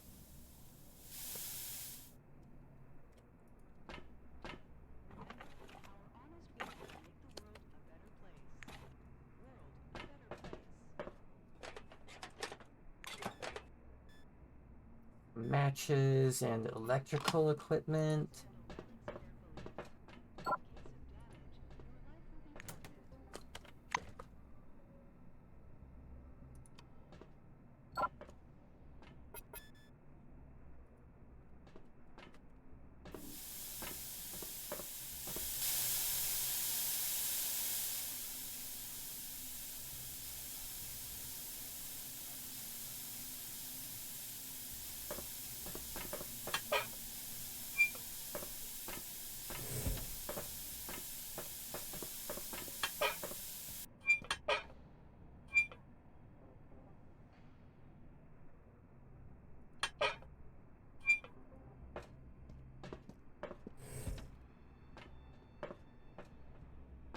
Yes?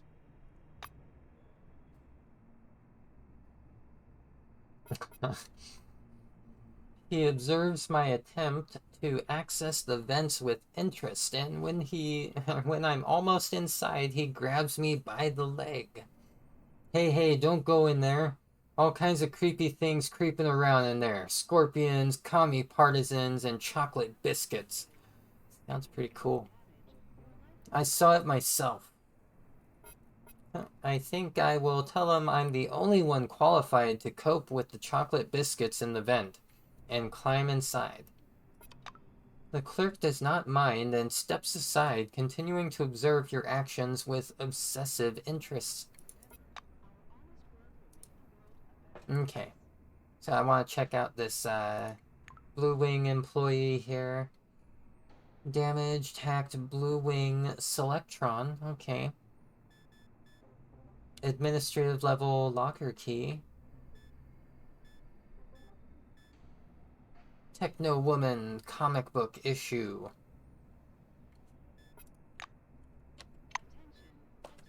So I wonder, can I scan anything back here? No? Okay.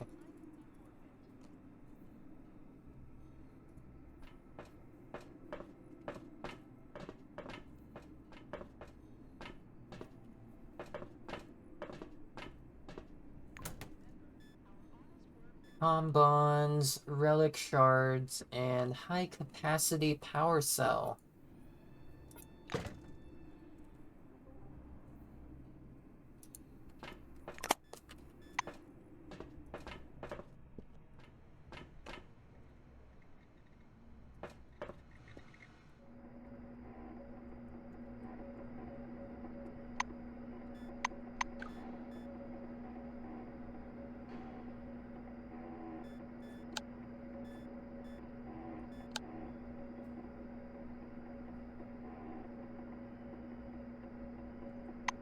So, looks like, do I need to go back to the reactor floor? This here, Montgomery asked you to work on the terminal to restore backup power.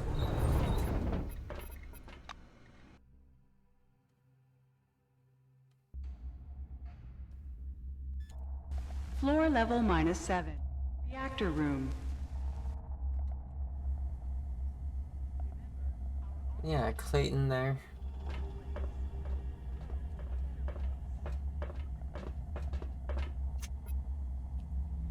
So, step up to the terminal.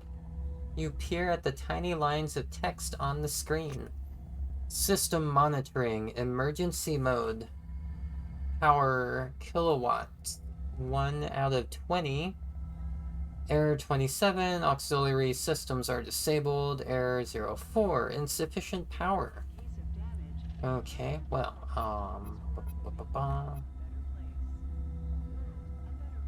Cooler's on.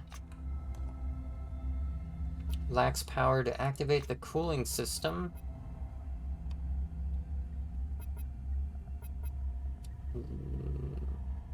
Light off, turn off the system backlight.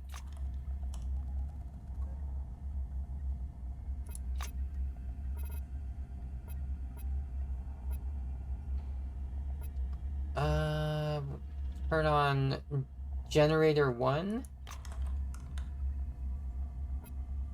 Need a working cooling system. I don't have enough power. What about Tron? Enable power saving mode. 1 kilowatt. Got 5.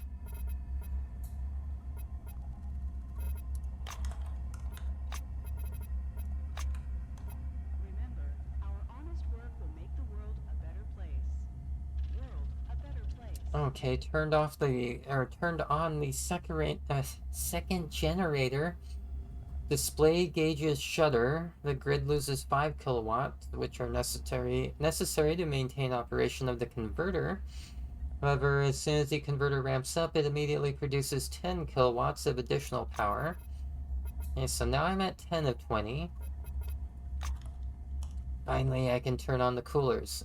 Powerful fans begin to thrum from all sides. They should blow heated air from the cooling grills of the first converter. Attention. So I went from 10 to 5. In case of damage, your life will be So enter Gen 1 on. Lacks the power to activate the converter. What?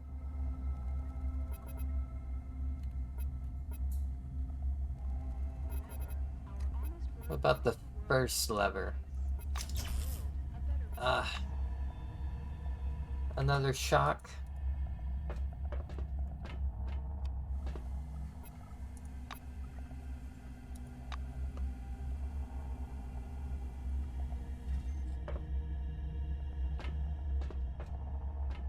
So, where were we? Hmm. Have a good one.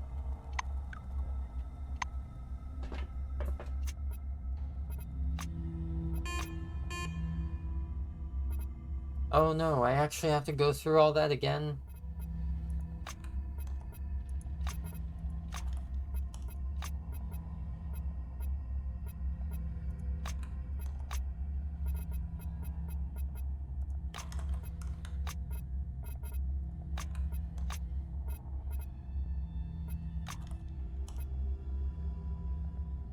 So there we go. It loses the 7 kilowatts, but generates 20. There we go. So first lever. The indicators turn green, the gauges around you shudder and come back to life. The quiet, steady electric buzz fills the room, and it looks like you fixed the power supply. You pull the second lever and you don't get a shock, but judging by the unchanged indicators, nothing has happened. Although the terminal is now properly configured, a malfunction in the grid is preventing you from supplying power to the emulator systems. Probably the wiring on the mechanical floor is to blame. Okay, so I need to go to the mechanical floor.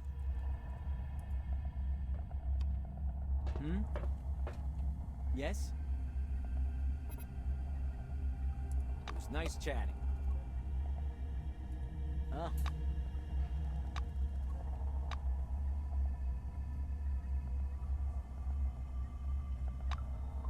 So he says it's gonna probably be a blown fuse down there on the mechanical level. Alas, I can't go myself. I have to stay and keep an eye on the figures. I'd be grateful if you took this 450 amp fuse and replaced the brown one. With a guilty shrug, the blue hands you a small device. Nice chatting. Okay.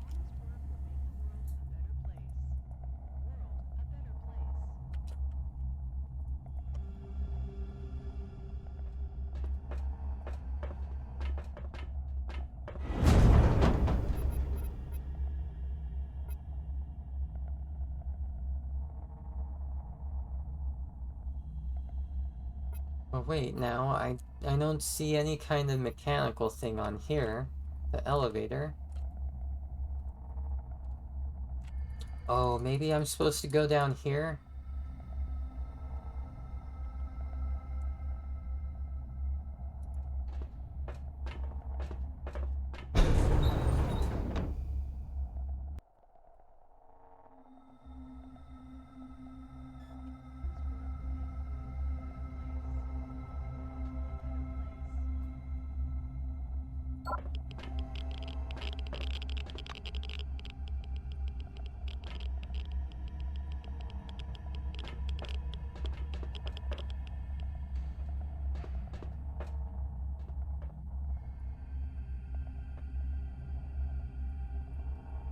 Darn it, nothing? Really?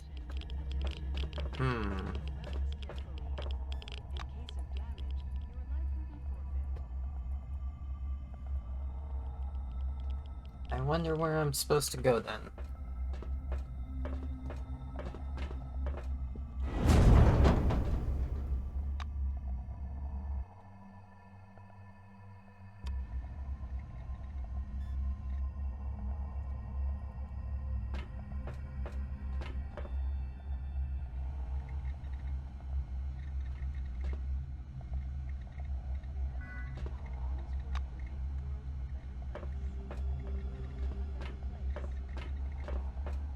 reactor corridors, maybe?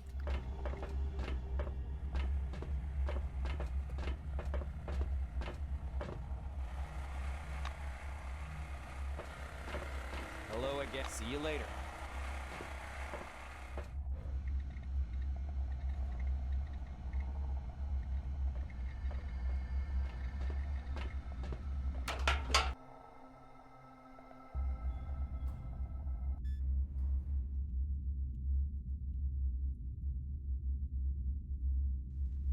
Attention, attention.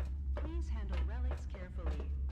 In case of damage, your life will be forfeit. No, it doesn't look like there's anything for me to do here. Gosh. I am confused.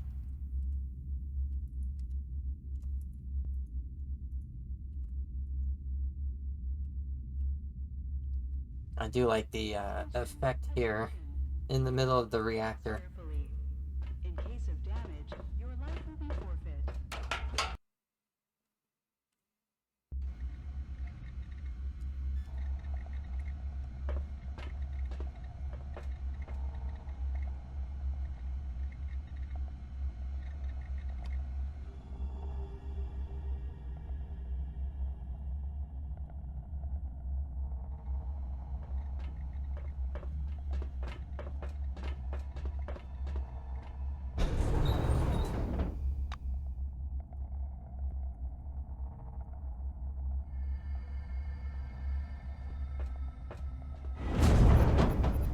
Okay, I guess, check out the residential area? Yeah.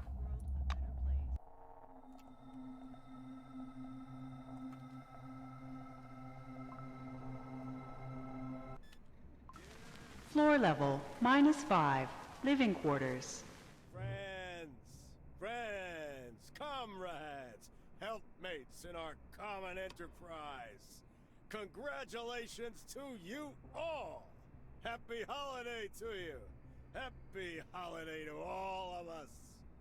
I'm glad you came. Thank you. Cheers!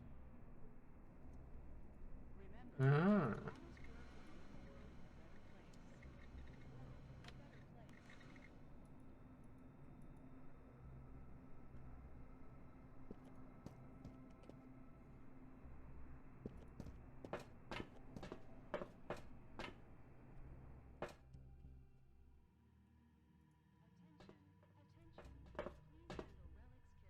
Okay, you notice a scrap of paper lying in the shadow of some boxes of cooling system parts.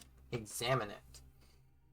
It's a standard technical inspection form. You recognize it by the double black border. The Blues jokingly call it a funeral. At the top is a sweeping header in purple copy pencil. After reading this note, please leave it where you found it for your next brother in misfortune. The electrical is a maximum 5 kilowatt circuit, so in order to make a new connection, first shut down the AC. But even before that, shut down the alarm system or it will be triggered when the AC stops pumping cold air. If you don't do this, the circuit breaker will throw a shit fit and you'll be stuck here fiddling with it for 3 shifts in a row like me, Steve. There's a postscript at the bottom. By the way, a refresher is total garbage. It eats up 4 kilowatts of power and wafts out air the same quality and volume as a lukewarm fart. Really an excellent air conditioner. Set that note aside.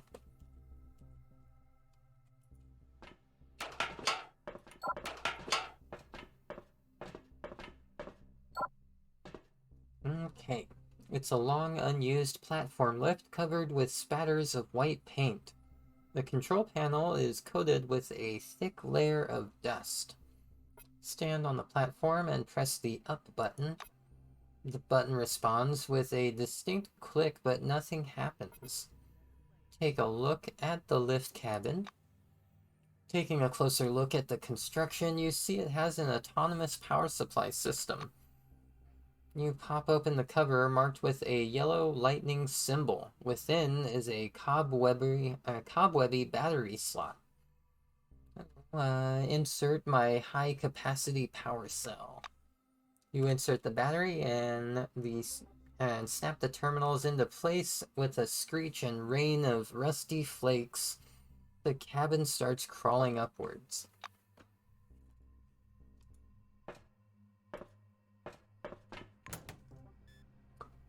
$600 buckies? Oh my gosh. Heck yeah. And another robo charger. Okay.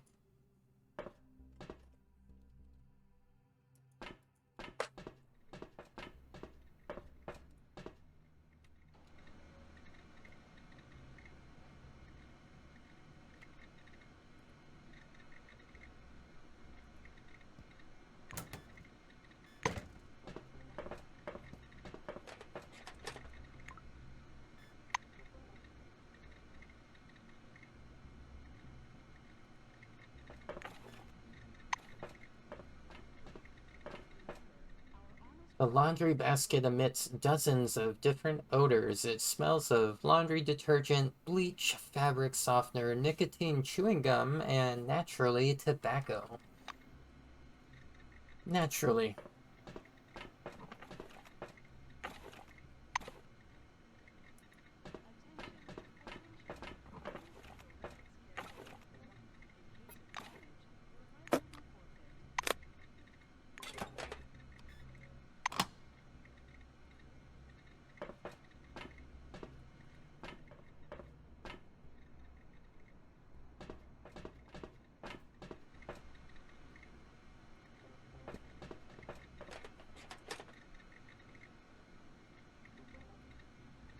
Scientific terminal, huh? The terminal is covered with dirty fingerprints. The shimmering screen shows the Cronus logo. You press the spacebar and the system loads the main menu. Hello, employee. Please select a command from the following menu. Mail, viewer. Okay, what are in these photos? The photos are surprisingly numerous. You're glued to the screen, viewing Svetlov's poorly digitized photo archives. He's about 15 in this picture. He's standing beside a rickety fence with a wooden house in the background. A man with medals on his chest stands beside him. You scroll further. A family dinner, New Year's Eve party, fishing trip, a bucket full of mushrooms with the Magellan mechanic posing beside it in his rain boots. Unremarkable family memories. What's in the mail? Message from the quality office. Dear Mr. Svetlov, we have considered your tractor truck release clutch plate liability claim.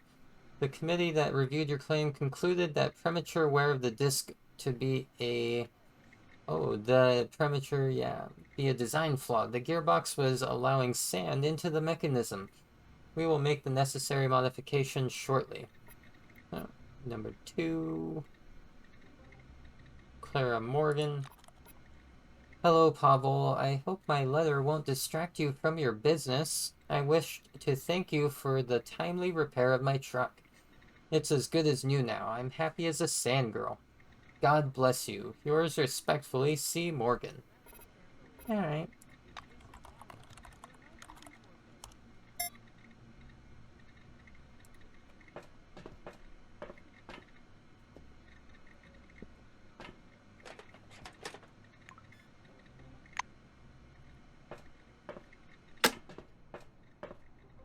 You press the power button. The Supercolor Galaxy screen shows a series of never-ending black stripes. The TV set is broken.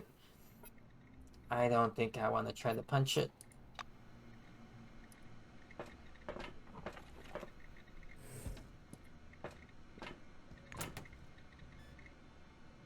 Oh, a new lab coat.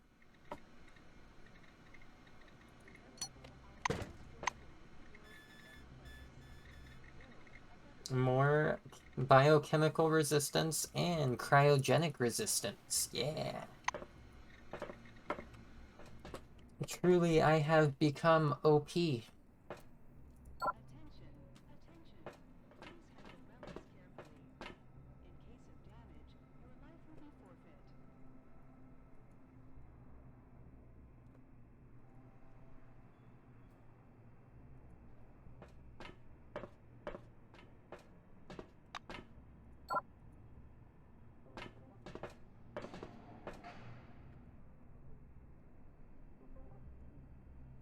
Door to library. Okay, what can I do in the library? A young woman from White Wing is sitting behind the library checkout counter, holding an open book. Judging by the skeptical skew of her lips, she doesn't like what she's reading. The woman's badge reads Ryada Vukovsky. I believe that's how it's pronounced. Ask her what she's reading. She frowns. You really want to know? A fantasy novel. It says so right on the cover, but it doesn't quite look like it. The young woman makes an expansive gesture.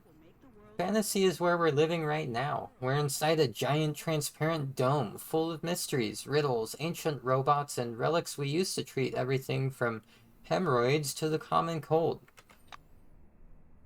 Riata points at the cover. Now that is pure graphomania. The fantasy elements are weak, the characters are all the same, the plot is primitive. She slams the book shut. Of course, all modern fantasy is in a state of crisis right now, and it's all because of the damn dome.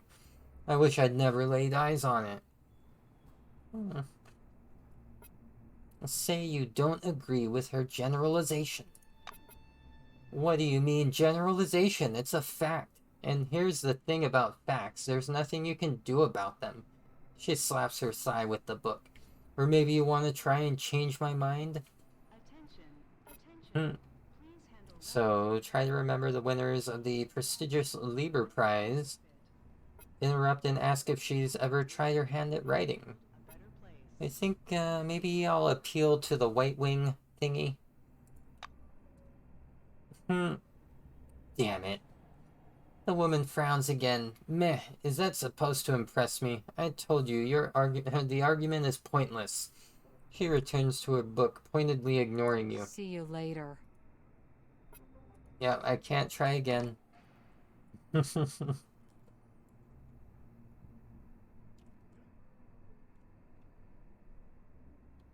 So,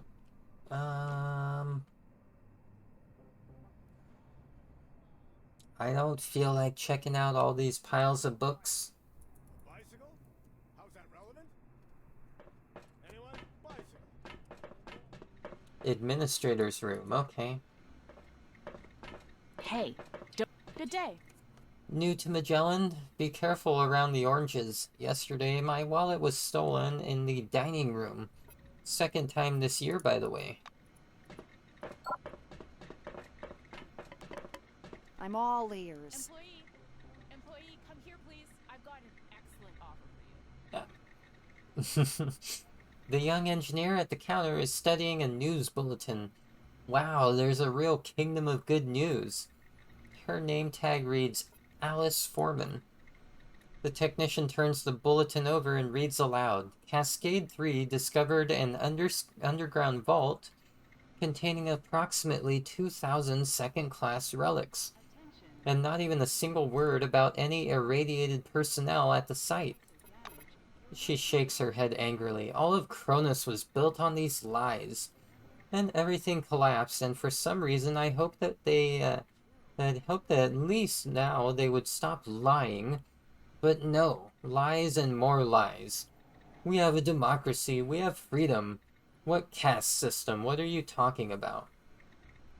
Agree with the technician. Cronus was rotten through and through, and the new committee is no better. Contradict. Or White Wing, tell her the Cascade research team should have taken precautions. I guess I'll try the White Wing thing again. Alice compresses the leaflet into a tight ball. Spoken like a real Silver. Those bastards always look for someone to blame. See you later. Approaching the table where, judging by the plaque, the residential administrator is sitting, you can clearly smell perfume. No, it's not just a smell, it's the smell. Acrid and dense, it hangs over the cluttered desk like a thundercloud. The girl with platinum blonde hair and a doll-like face is working on her manicure in the small space not occupied by dirty mugs. Glad to meet you. She reluctantly puts her nail file aside. Are you a new employee? I have a fantastic room that's just now been freed up. Do you want it? Or what do you want? Ask what the catch is. She gives you a look of tragic boredom. What are you talking about? It's just one little favor. 3 little favors, and then you'll have a great room all to yourself. Okay. Agree to help. She shifts a pile of mugs on the table to one side, revealing several crumpled papers, among them the list she was looking for. Wonderful. I'm so glad I finally found someone to help. Let's go over the list. Svetlov, room 7, complains that the TV set doesn't work. Can you fix a TV set? Wonder aloud if there's really no one in all of Magellan Station with the technical know-how to fix a TV set. She winces. Of course there is, but everybody's so busy. Oh, Malone in room 6, for example. You can't ask him for anything. You can't even talk to him as he's so rude. The administrator pushes her mug aside and runs down the list with one finger. Room 4, jammed door lock. Ask her what you should do if you don't know how to pick locks. She coughs loudly into her fist. You were asking about lockpicks? No, I don't have any, and no, I didn't tell you that. Her finger stops at the 3rd item on the list. Room 1's occupant says his gold watch was stolen. Think you could find it? Ask where you should look. The administrator looks pointedly towards the orange residential area. I think it's the cleaning staff. Start with them. I'm a tiny and delicate girl, but you can intimidate them easily. Here's another option. Check the surveillance room. If they'll let you in, of course. Rezner's a bitch, so better ask Indra. He's a nice guy. Say you'll start working on these issues right away and move away. It was nice chatting. Meh. Okay. Was it nice chatting? So, I think this is supposed to be my room after I complete the little quest.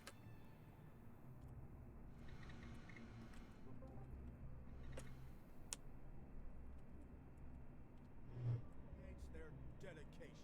We extend an especially big thank you to those. Where the heck? Okay. See, I was wondering where... There it is, room 1. Okay.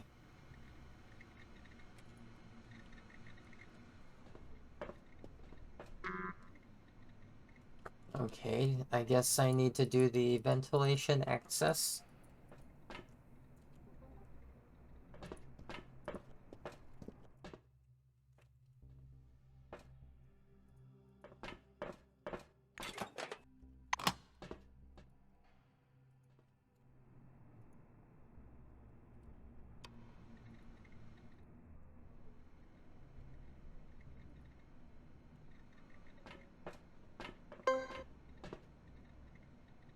Secret discovered. A torn off badge. Searching the apartment, you found a badge torn from a uniform with the name Gabriel Garcia, the cleaner.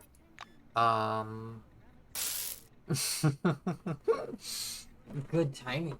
Good timing, Turbo. I need to do a stretch. Oh my gosh. Okay. So I didn't do my intermission yet, and I'm wondering if I want to go ahead and do that, like, real quick right now, or...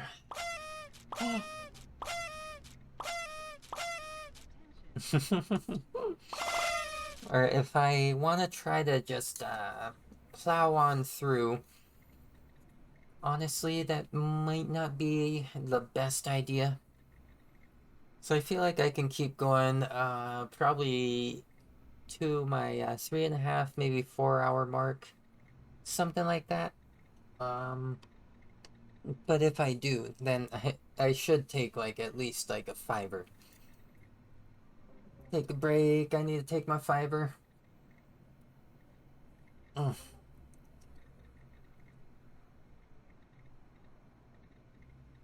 I do notice it looks like an advertisement is running right now for anyone that is not a subscriber.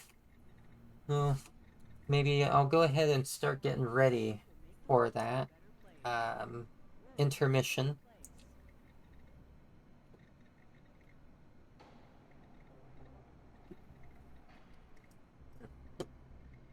Ooh, energy drink. So I feel like I'm gonna be amped up here for a short little bit at least. Ooh, stretchies. Ooh,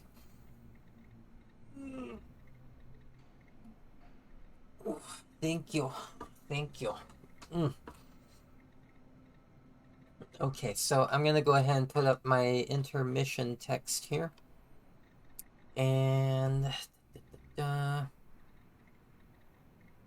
I'm gonna mute Encased and turn on the Rainwave OC remix music.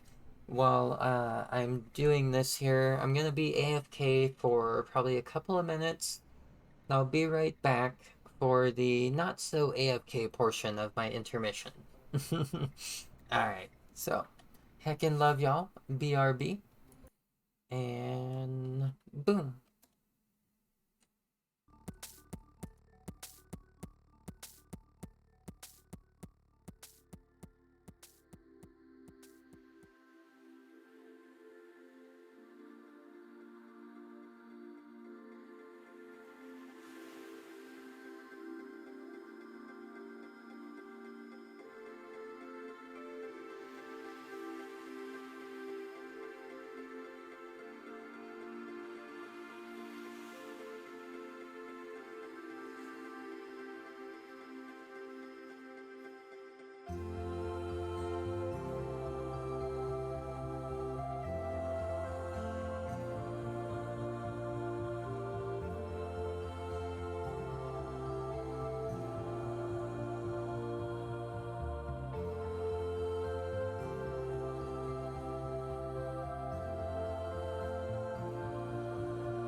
Oh gosh, heckies.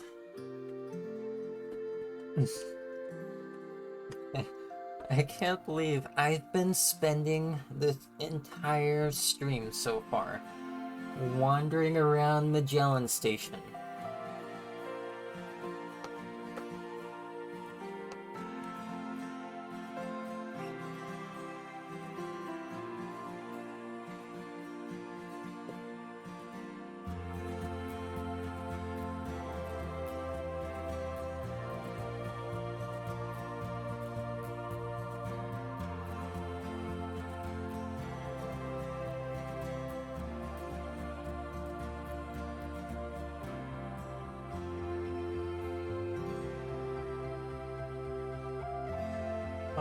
gosh, heckies.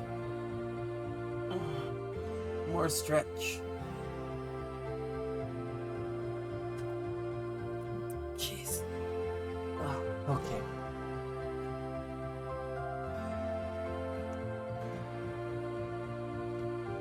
So I think pretty soon here I'm gonna open up my kombucha. Have myself some kombucha.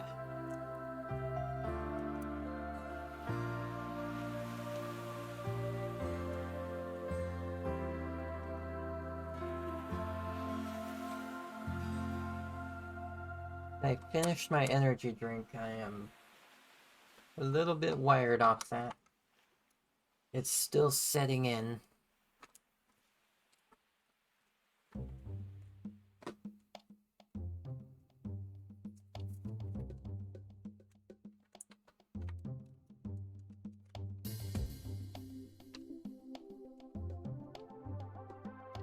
Heck yeah, Sonic 2.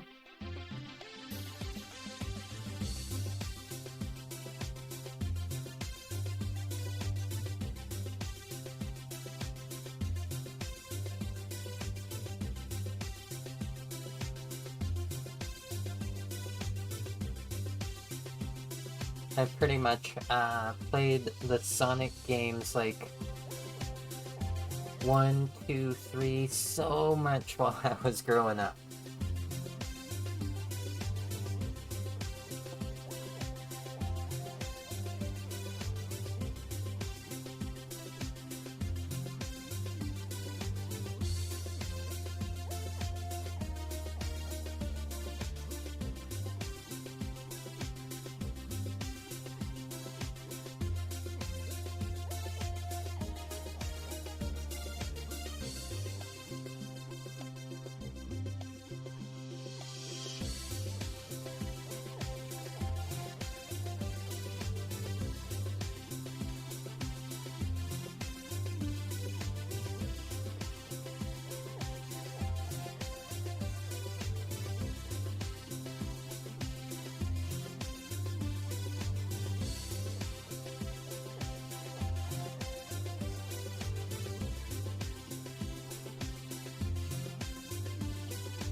Oh my gosh.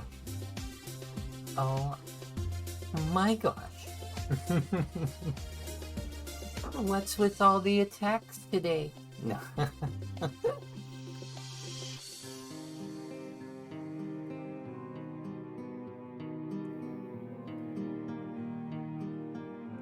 Every projectile launched at me today during my stream has been launched out of unending love.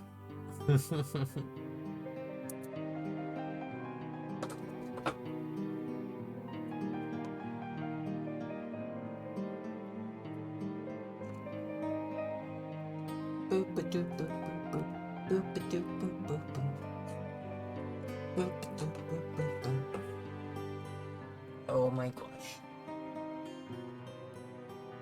I forgot to make mention, well, take note, I should say, of when I started my intermission here, but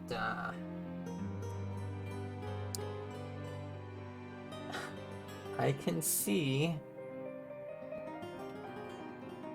how long it's been by looking at the chat timestamps, and oh my gosh, I'm telling you, when I decide that it's intermission time, time speeds up like 4 times.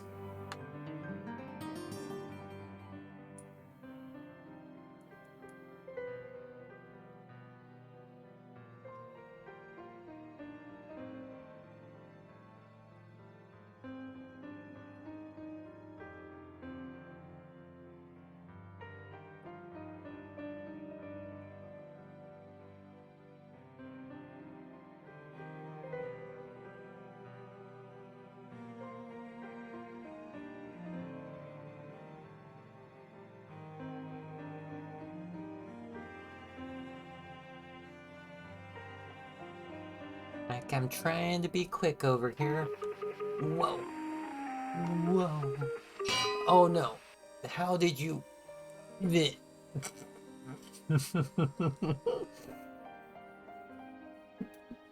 You can't combo me like that, babe.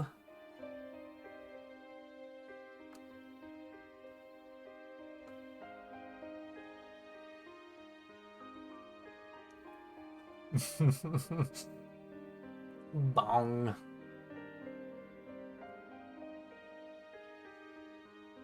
Shit, now that's the ugliest damn bong I've ever seen.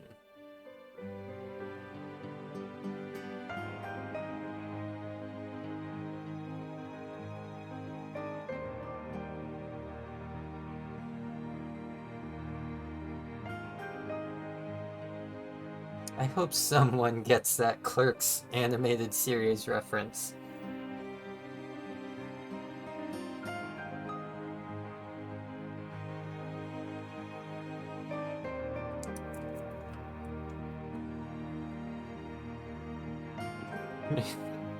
Baby, why are you smoking out of the Minecraft anvil bong? I'm trying to figure out in my head how that would work. And not having much success.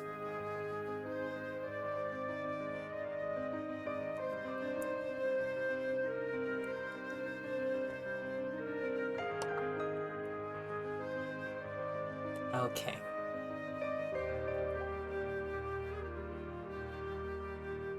So I'm just about ready to step away for a couple of minutes here.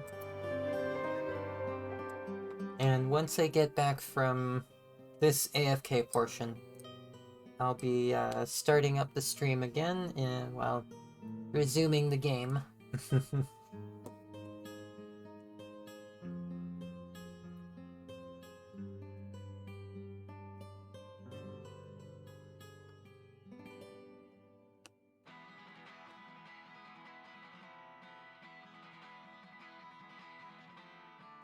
Okay, Kirby. Nice. So,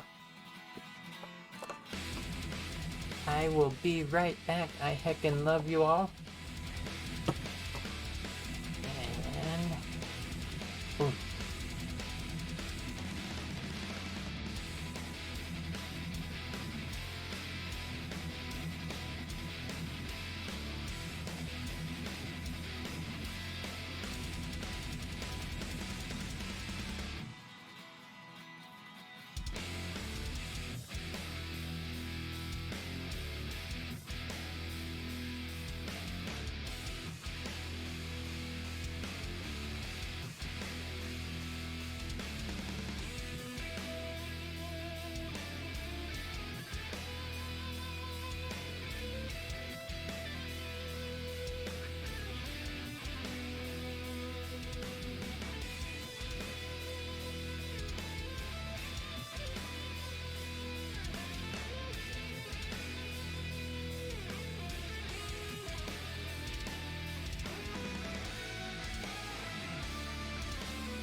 Well, this is a banger, but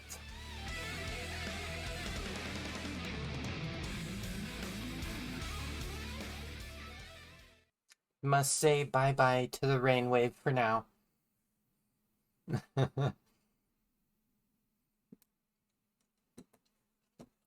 Let's see here. What was it? What was it? What was it? That's right, intermission time.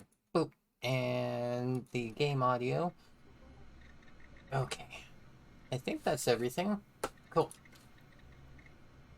Open up my kombucha here. Wait, does it want me to shake it?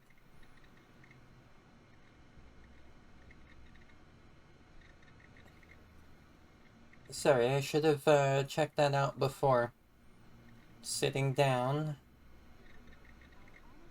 I don't think so. I don't think it wants me to shake it. Attention, please handle relics carefully. In case of Okay. damage, your life will be forfeit.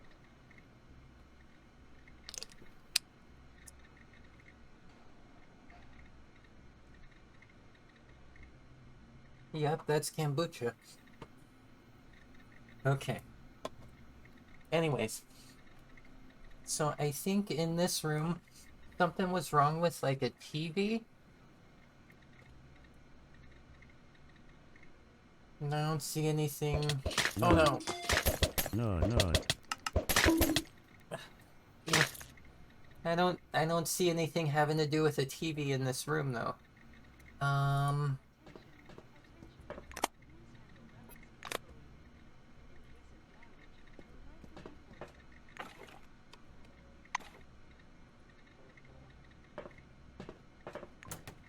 Ooh, Energon. Yeah.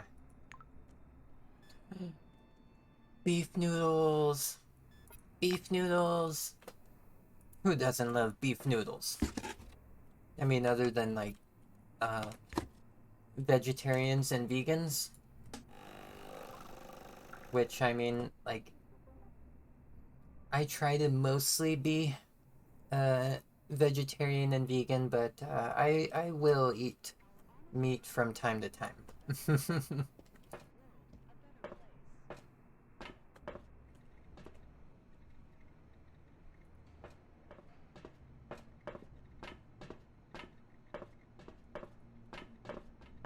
Oh yeah, my terminal.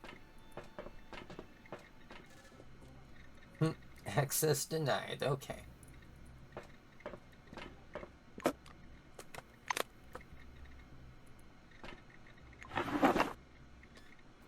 And beans.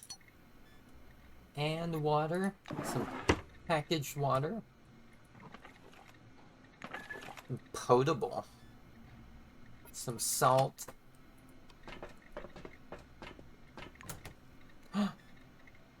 Super colored Delta teleglasses? A very rare model of super color teleglasses, a small batch of which were purchased for Silverwing Field personnel in 1973. These teleglasses are equipped with a system of approximation and filtering of the image for operating at night or in dusty environments. A very unsuccessful product, most of the copies ended up in warehouses or landfills due to a large percentage of defects and breakdowns of varying degrees of complexity. Well, geez.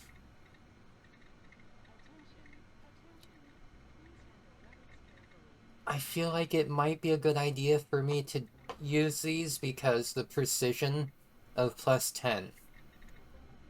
Probably very helpful.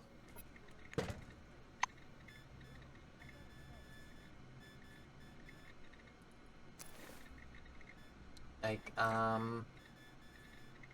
maybe Crump would like this cap.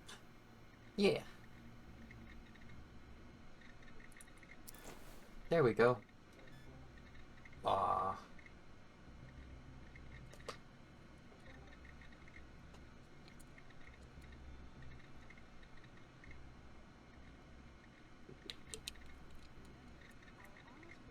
Oh yeah, that's the good stuff. Ooh.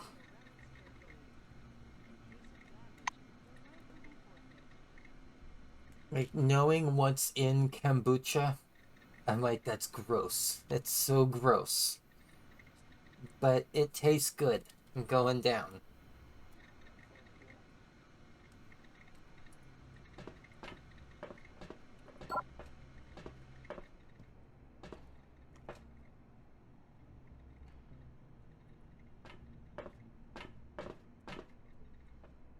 Like, so many things that are fermented.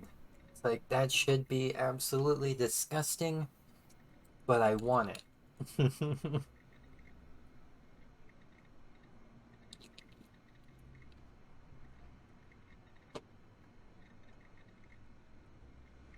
Say briefcase. Various devices. Ooh. Empty air gun.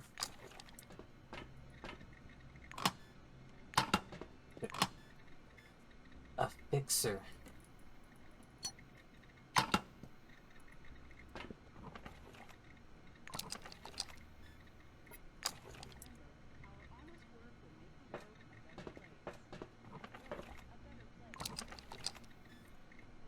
And weapon power cells. Okay.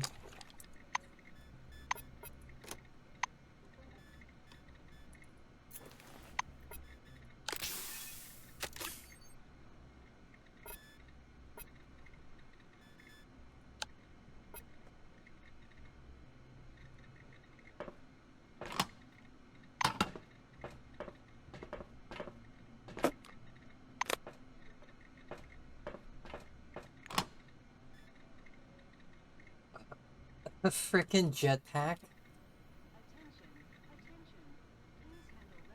And a Hollow 5. Hologram for 3 rounds? Okay. Yeah, I'm just like, really? I can fly around in a jetpack. Well, I mean, I know it's an ability that is basically a long jump, but still. At least I assume that's how it works. Handful of inactive relics. I guess.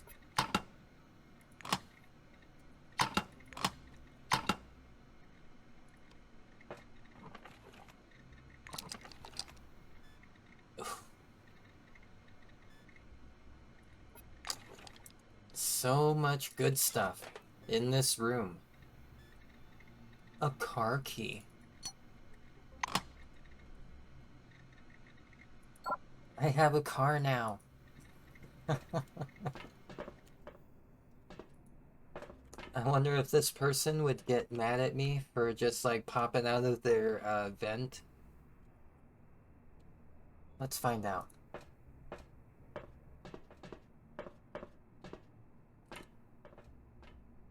The stuffy room smells of hot, fabric-based laminate, dust, and broccoli. A bearded, bespectacled guy hunches before 2 terminals. 2 cameras hang above his table. One is directed at the screen, the other on the sitting man's face. Oh, apparently he's not gonna get mad at me. Never turning from the screen, he points at an empty spot on the table. Is that my lunch? Great! Put it over there. Hope you weren't cheap with the broccoli. Oh, how do I not have any of the proper nutrition ready meals? Like, I must have sold them or something. Anyways, correct him. I am not the food delivery guy. The blue, sitting, raises his head in astonishment, blinking rapidly.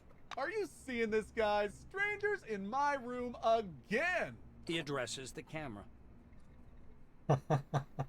He pats you on the shoulder. You're on camera. Wave your hand. Hey, guys, let's welcome our guest here. Wave your hand at the camera and move away.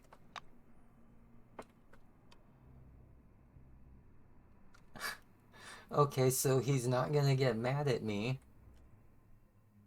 He's just gonna remark about what I'm doing.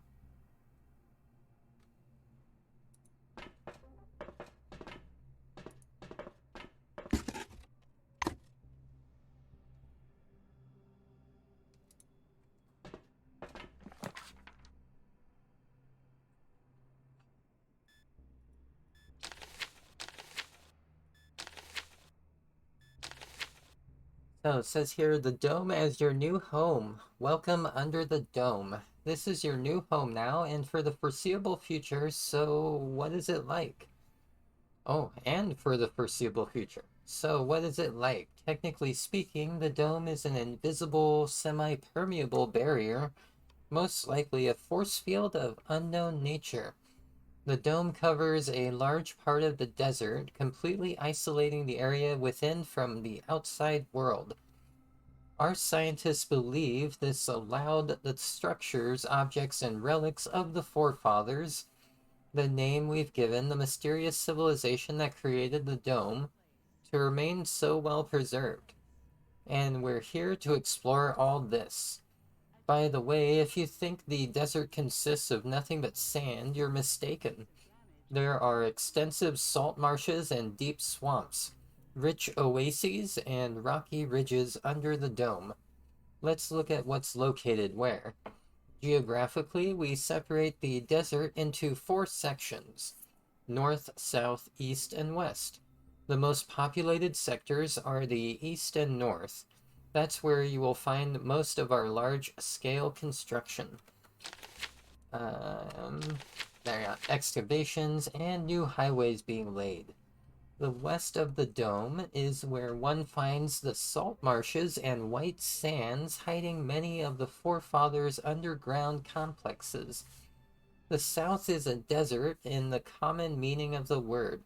The main solar batteries that power our systems are installed there. Wherever civilization has gained a foothold, one can find its faithful companions, infrastructure, and household comfort. Here at Cronus, we believe a happy employee is a productive employee.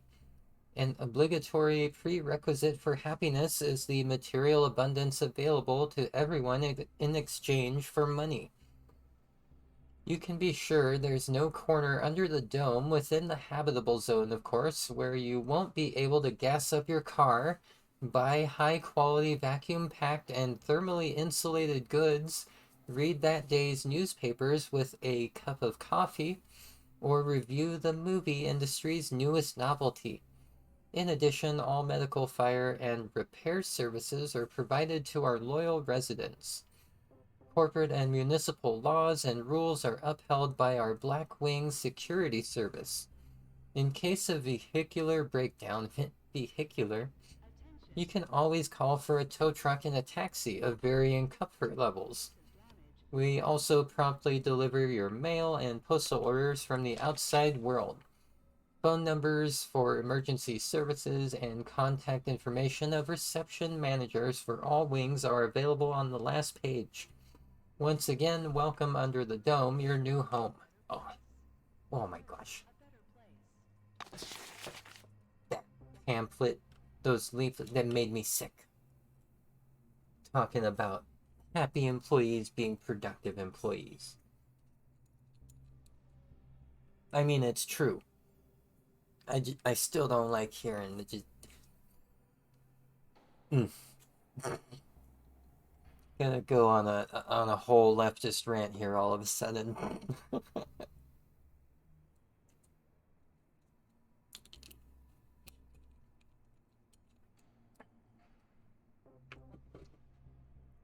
My gosh, this kombucha is wild.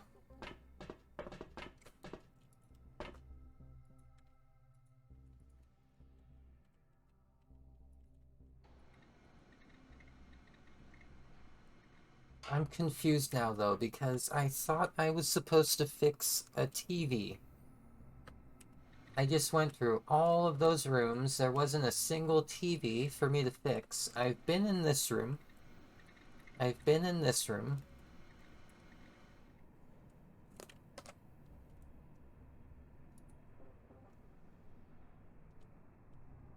Remember, our honest work will make the world a better place. World a better place. Attention, attention. So this large red-bearded guy has an oddly childish face. You glance at his badge, Duncan O'Malone, technician. Glad to meet you. Without getting up from the sofa, he greets you with a strange gesture, folding the fingers of one hand into an intricate figure. Hey there, what do you want? Ask if he can help you with the broken TV in room 7. There we go, that's the TV.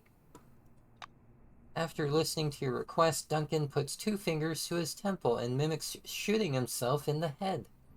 Tilting his head back and going limp, he slides down onto the sofa.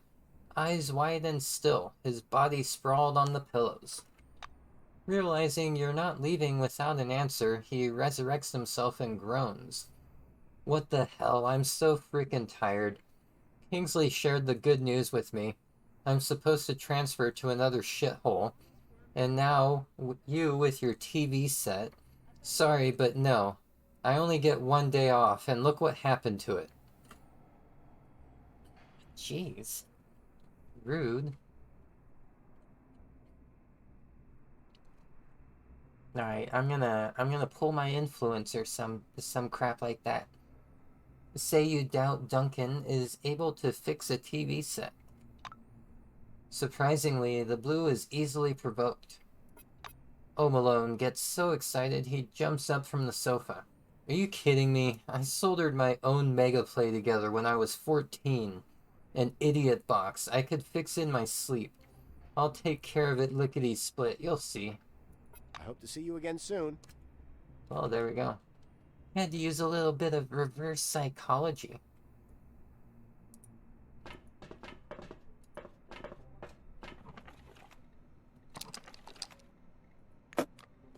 Now to steal everything I can from him.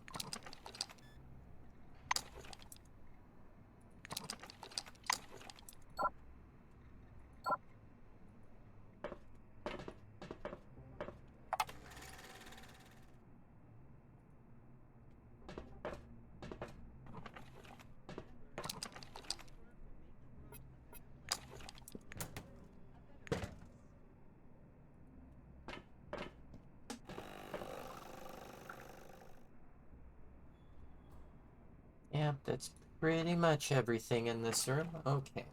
Well, good thing I looked in that flower pot and found 5 buckies.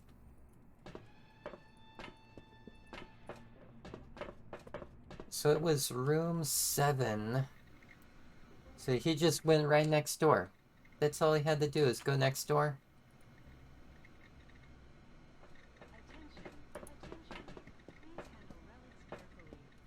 Duncan studies the screen of the repaired TV with interest. Okay, cool. TV set is working. It's showing some cartoon about a barbarian fighter. Dude's watching He-Man over here.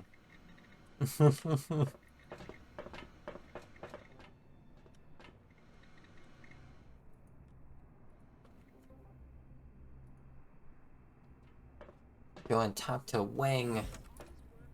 Ooh, what do you want? How much time you got?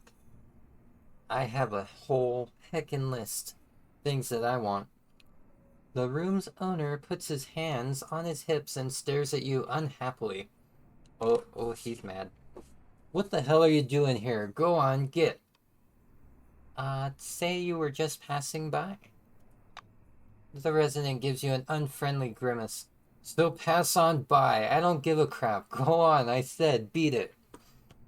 I guess I will, leave. I don't want to talk back. Yes, you get out now. Oh my.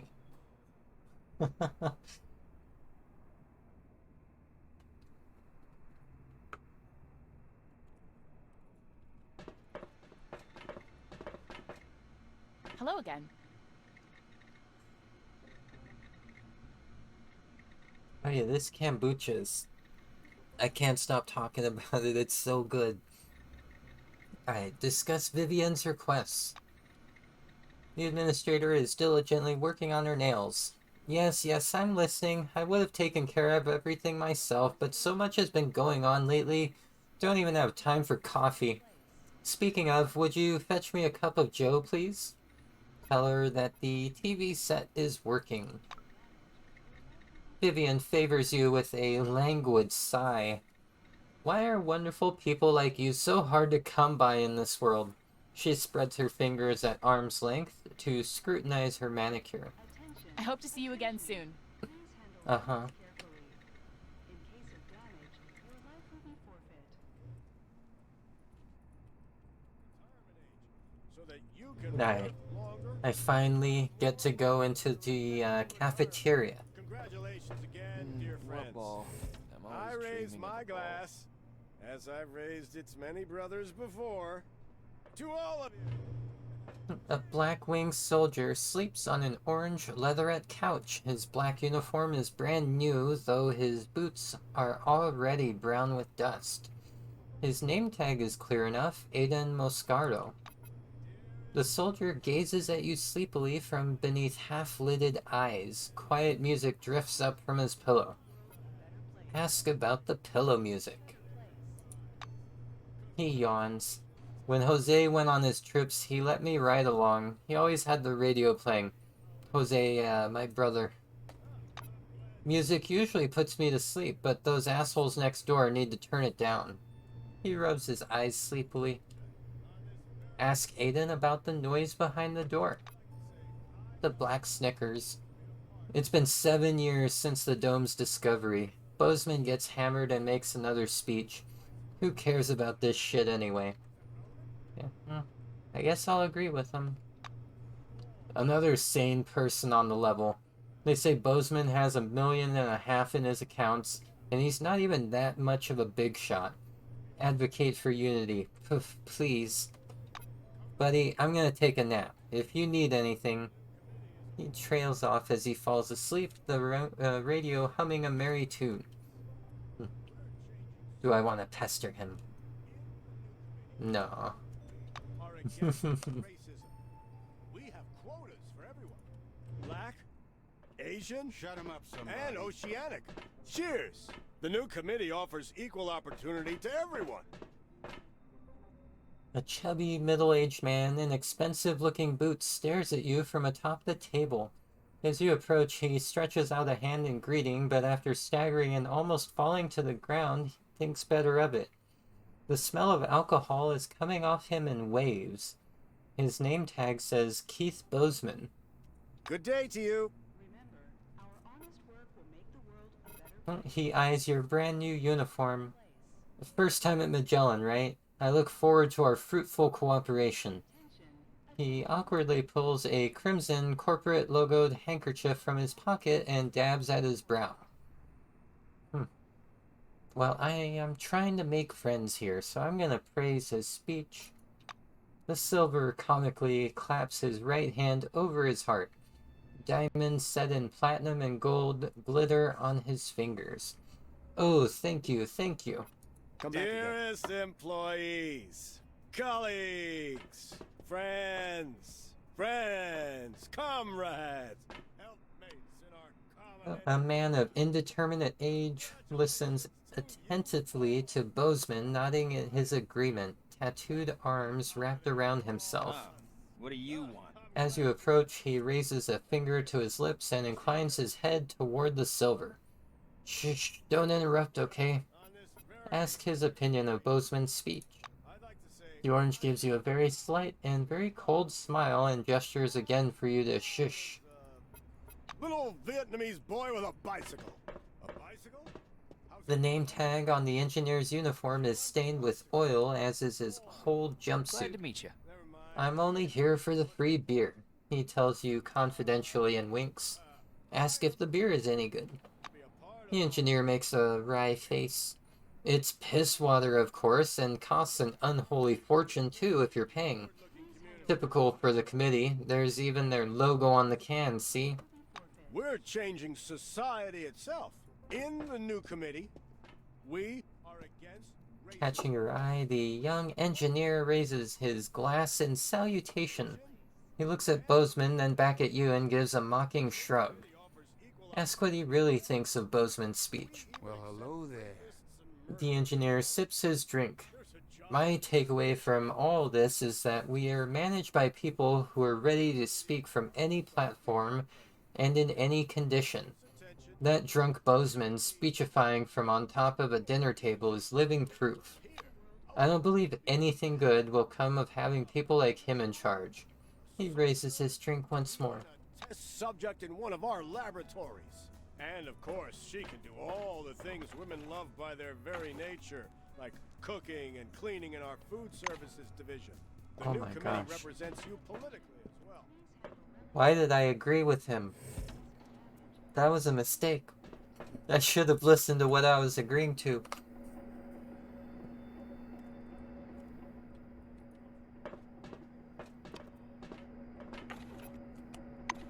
He's over there like, women love being in the kitchen. I'm sorry.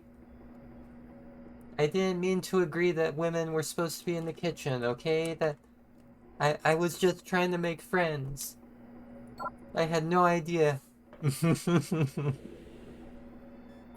Well. Yeah, but still.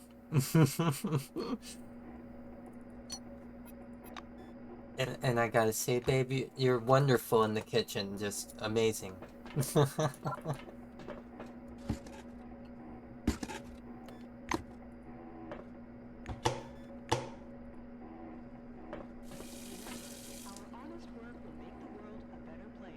Can I cook anything?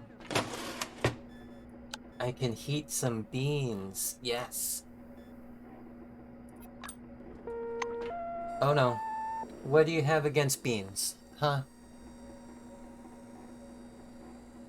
What do you have against beans? Why the bean hate?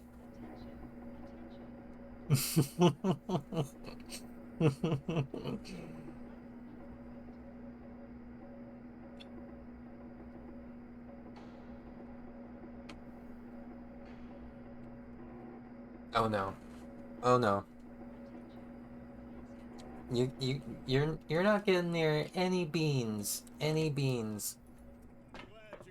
I'm gonna go and slap some sliced cheese on them, and they're all mine. So, a thin, prematurely aged woman stands behind the counter, bored. The white cloth she's using to restrain her hair makes her look like a kamikaze pilot. Her old-fashioned badge says Jana... I think Jana. Zilberman. She raps her knuckles on the counter. You should listen to your hunch. Always eat a proper lunch. Yes, I know it sounds like total shit, but try telling the Silvers that. The woman slides the menu towards you. Can I make a recommendation? Say that you want something to eat. Oh wow. Champion ready meal? Spicy food.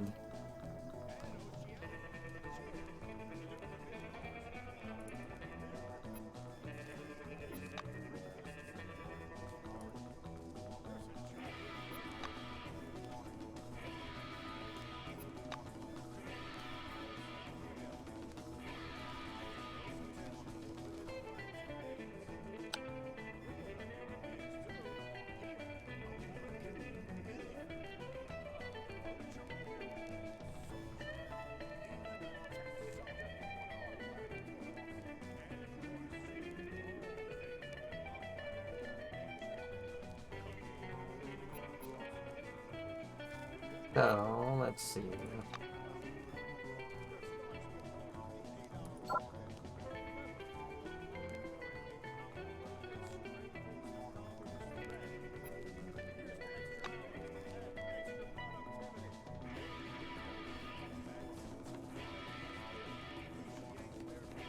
Alright, I'm a little bit confused at,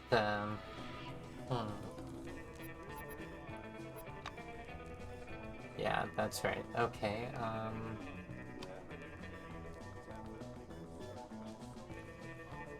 Okay. Whatever. Later.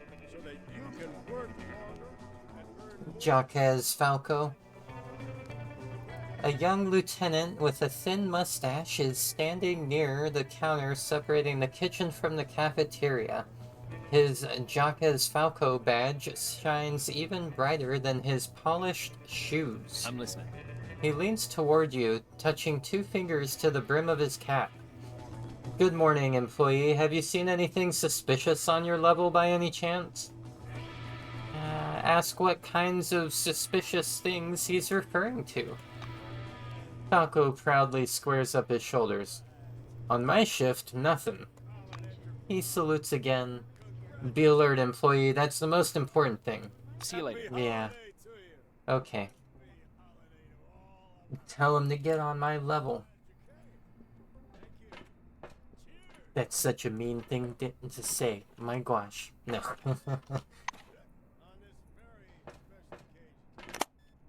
I keyed.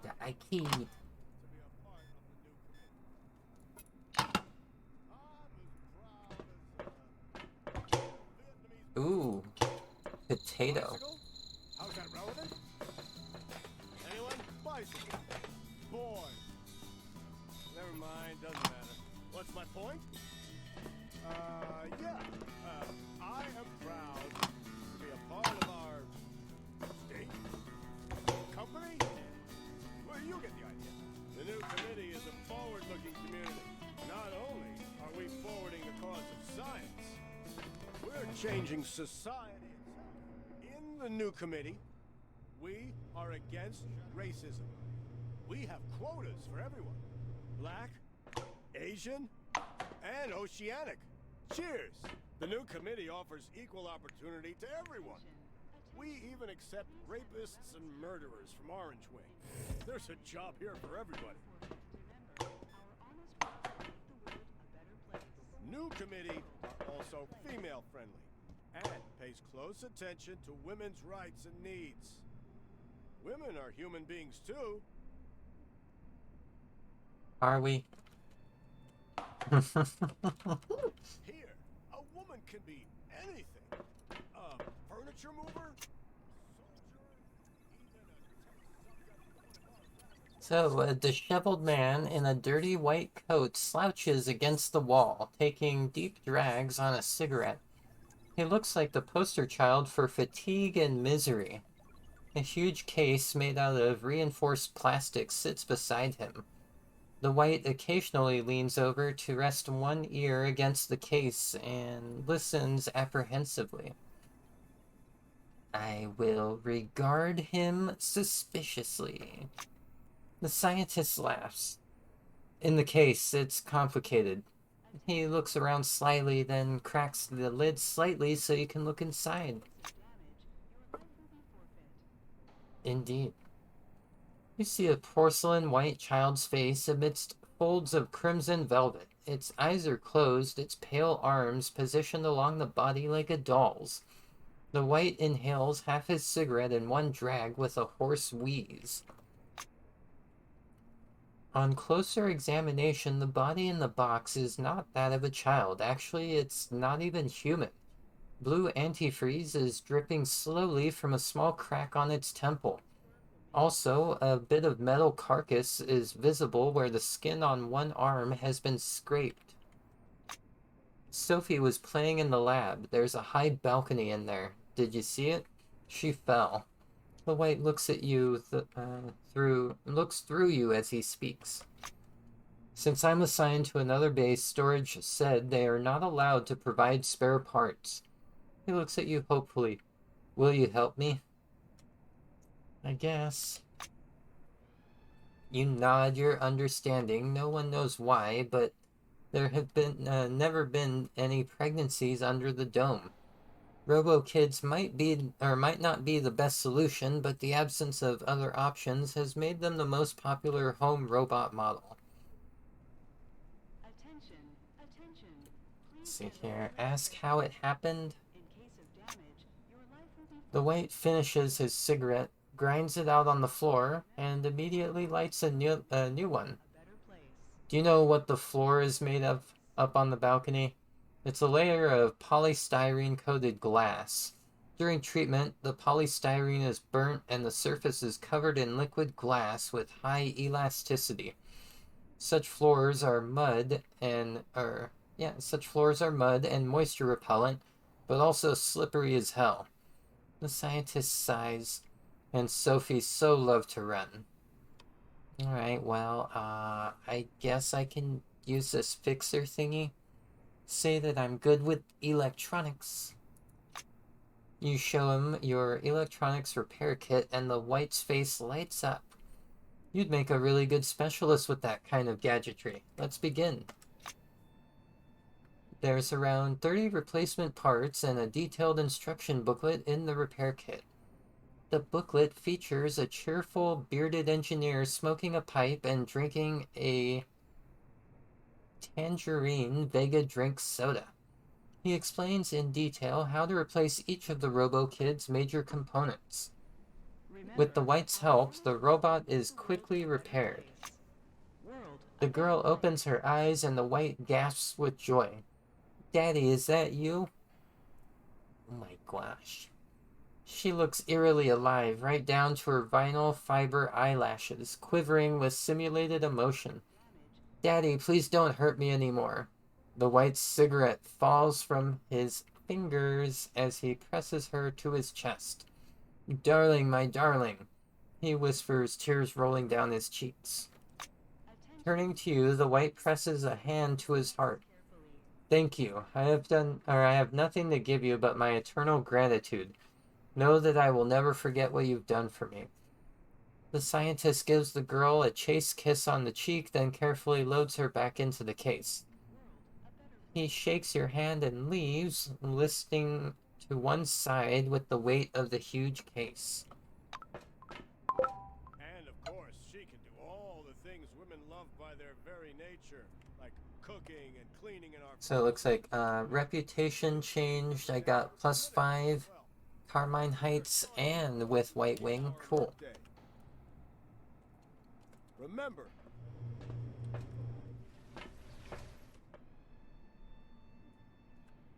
hours and extra productivity. The new committee thanks employees, appreciates their dedication. Suleiman Demir. A large guard with a darker complexion is sitting on a flimsy chair by the metal detector, fanning himself with a folded newspaper.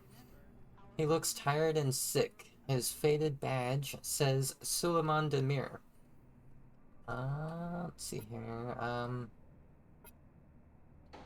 Can show him the torn off badge that I found. He examines the badge and grows angry. Oh, that Garcia. I'll get him.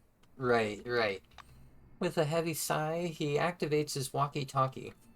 Residential 5, I need people on 6. Gold Watch, Garcia. I repeat, Garcia. Not long after, a soldier approaches Demir and hands him the heavy gold-plated timepiece. After turning the device over in his hands a couple of times, he gives it to you. Later.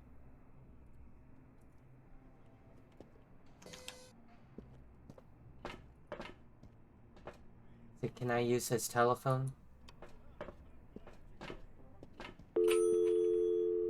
Nope.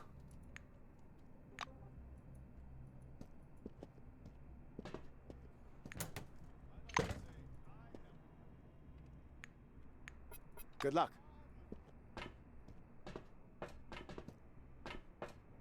Oh my goodness. Oof. I kept forgetting to give my ears a little bit of a break from having the headphones directly on them. Oof.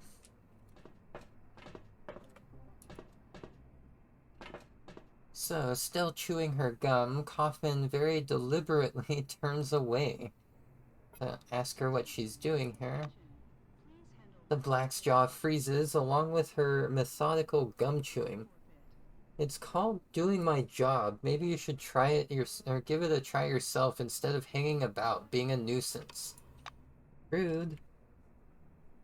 Rude.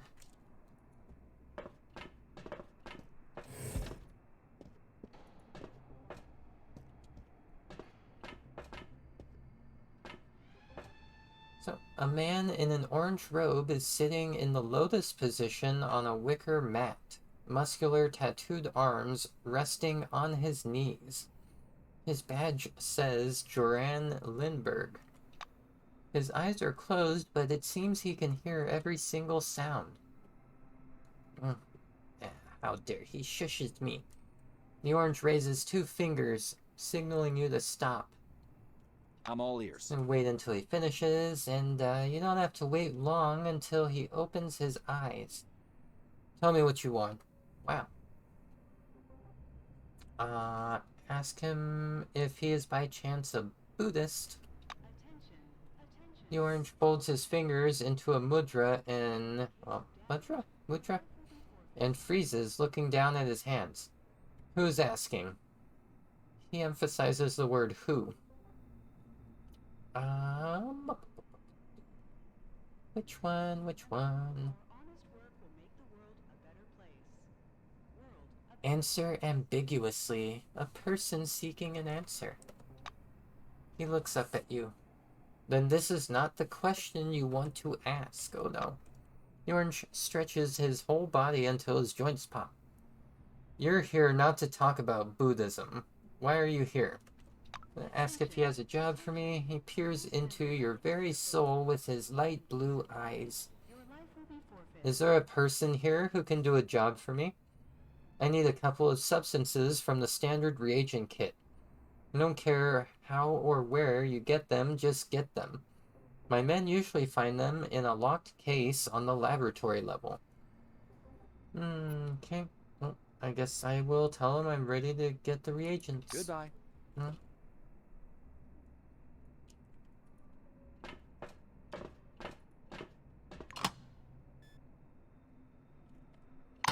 Gonna stop picking up everything. Oh my gosh.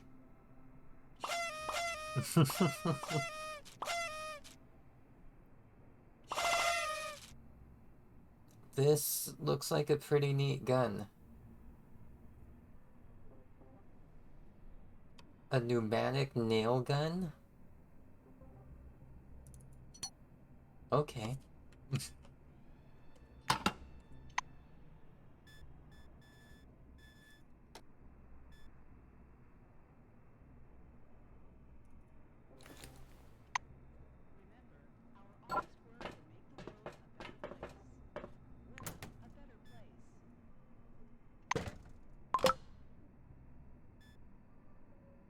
Simple mine clearance kit? Okay. Oh, a level up. Okay, I think I was gonna max out my high-tech weapons. So I get the sadist passive ability. Damage dealt plus 33% to each enemy with 25% health or less.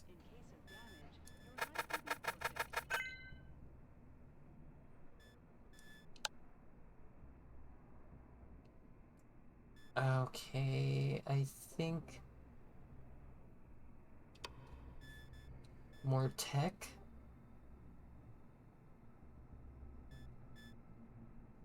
Or no, more psionics.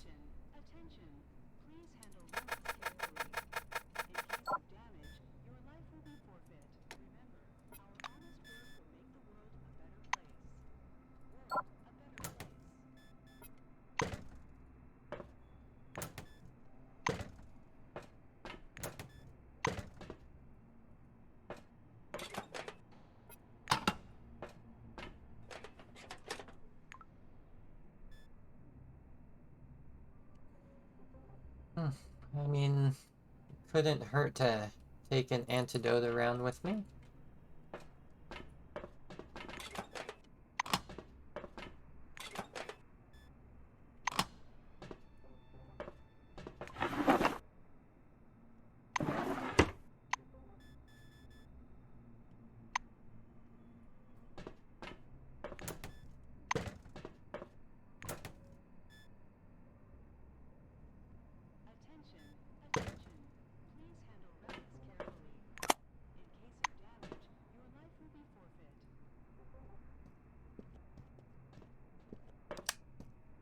So the blank screen glows with a soft beige light with the cheesy gray gradient of the arena logo in the middle. Underneath is a slightly flickering caption, "Stay with us." I will decline that. There'd be no staying.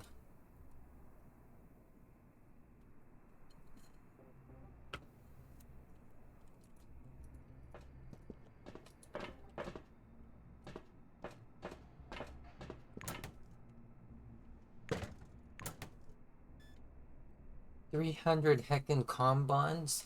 Okay. And some energon?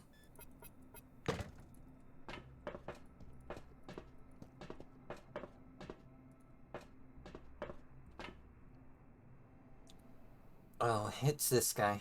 Leaning over the enclosure, Charlie carefully examines Plunger, who is rustling around in his bedding. So, where were we? The orange turns to you. He's looking a bit tubby. Maybe that's why he lost. Ask him to tell you more about his rat. The orange gently lifts the rodent out of its makeshift enclosure. I caught Plunger in the shithouse. Took me 20 minutes to hunt him down. I just knew he was the future champion back then. Bet on my boy here and you won't regret it. See you later. Oh, how they're gonna do me like that? They're gonna make me repeat dialogue? I remember reading that earlier.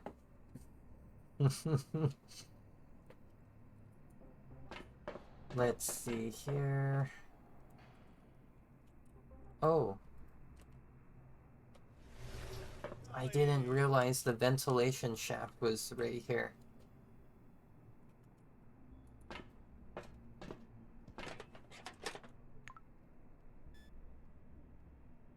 So, rad force, disinfectant.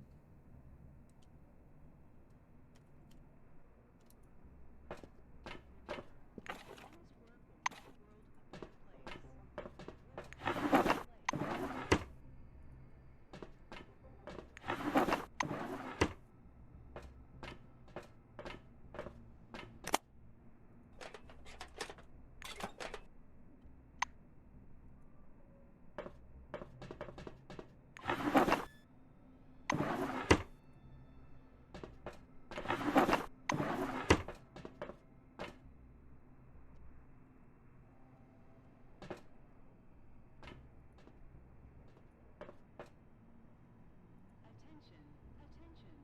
Please handle relics carefully. In case of damage, your life will be forfeit.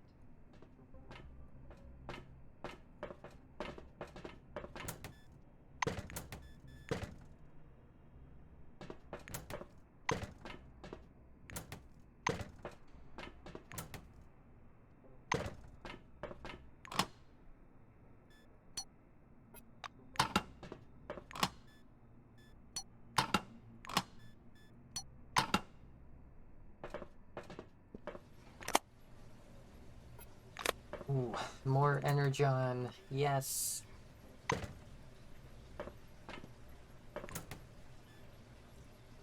I want my character to never sleep.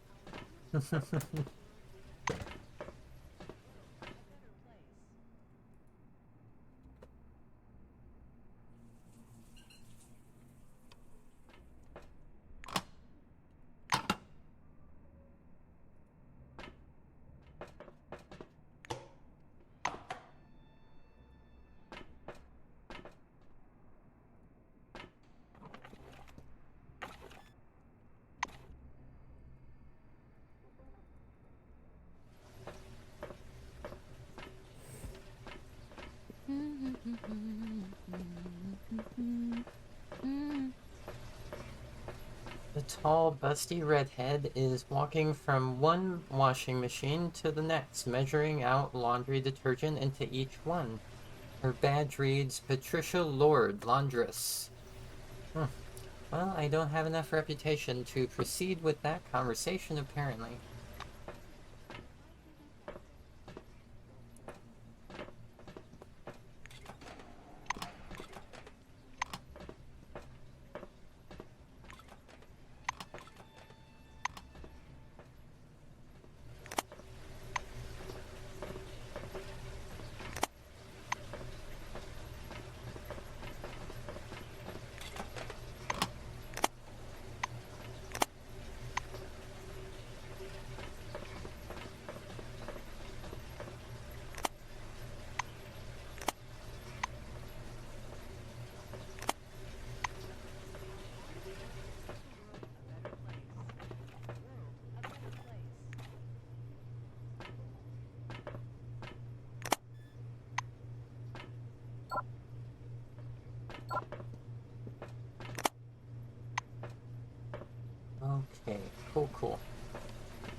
bicycle. A bicycle? How's that relevant? Alright. Anyone? I finally got through everything on this floor. Oh, I think now is a good time for me to go ahead and wrap things up. Figure out a raid target here. I need to nom on some din-dins. Thinking maybe noodles. Maybe ramen noodles. We'll see. But go ahead and get out of the game here. Ba-ba-da-ba. I don't think I'll bother with closing it out, because that is a decent music for the outro, I think. Turn off the rain wave there, change the camera. So, gosh heckies, thank you so much for sticking around, viewing the stream either live or in VOD form on either Twitch or YouTube. I'm gonna be playing Encased again in a week here. I might go ahead and split that day into streaming another game as well, though. And specifically, I've been thinking about thank you for the scan, Turbo, or the scran. That was a good one. I'm trying to do more practice with those scrans. There we go. So let's see here. I'm not sure what exactly I'll split the time up with, but I want to try to find like a survival game that I can dip my feet in just a little bit on that stream. So yeah. Anyways, I'm gonna be back in 2 days for that's right, Tatum Tuesdays. And let's see here, I believe there's not like a hard game specification like for that day. It's kind of like a free day almost. It mostly just said I'm gonna be streaming using the Tatum model that I started streaming with like all that time ago. It's been, I think, since March or April of last year. Then I recently switched over to my Foxo model. But yeah, let me go ahead and see who is live and who I can raid into. Because there's been a lot of people playing some really heckin' good games today. I wonder if I will be lucky enough to find that still.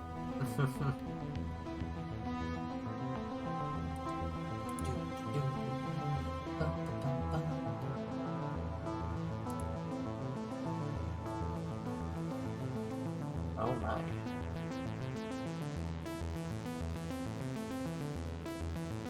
Let's see here.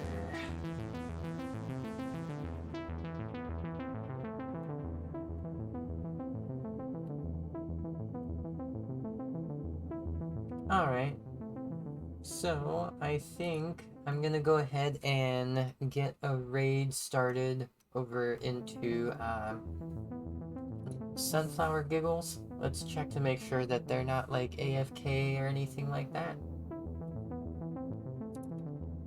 Playing a little bit of Minecraft over there.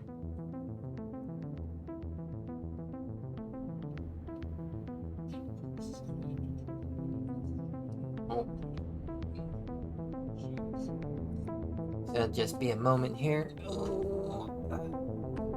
Because I have to sit through an advertisement for a moment. It happens.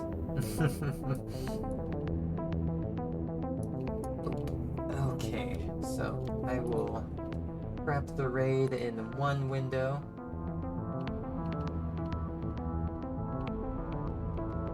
Okay, cool. they are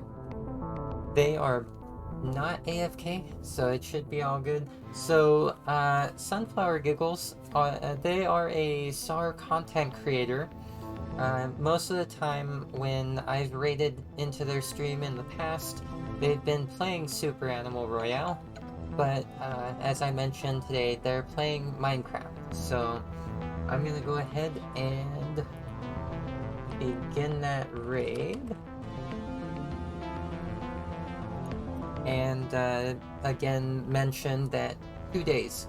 Gonna be back for RimWorld. Well, not RimWorld. Tatum Tuesday. I might play some RimWorld. I haven't really decided what game I'm gonna play. But, gosh heckies, I love you all. Go say hello to Sunflower Giggles and have a great rest of your day, afternoon, evening, morning, whichever is most applicable. Love ya.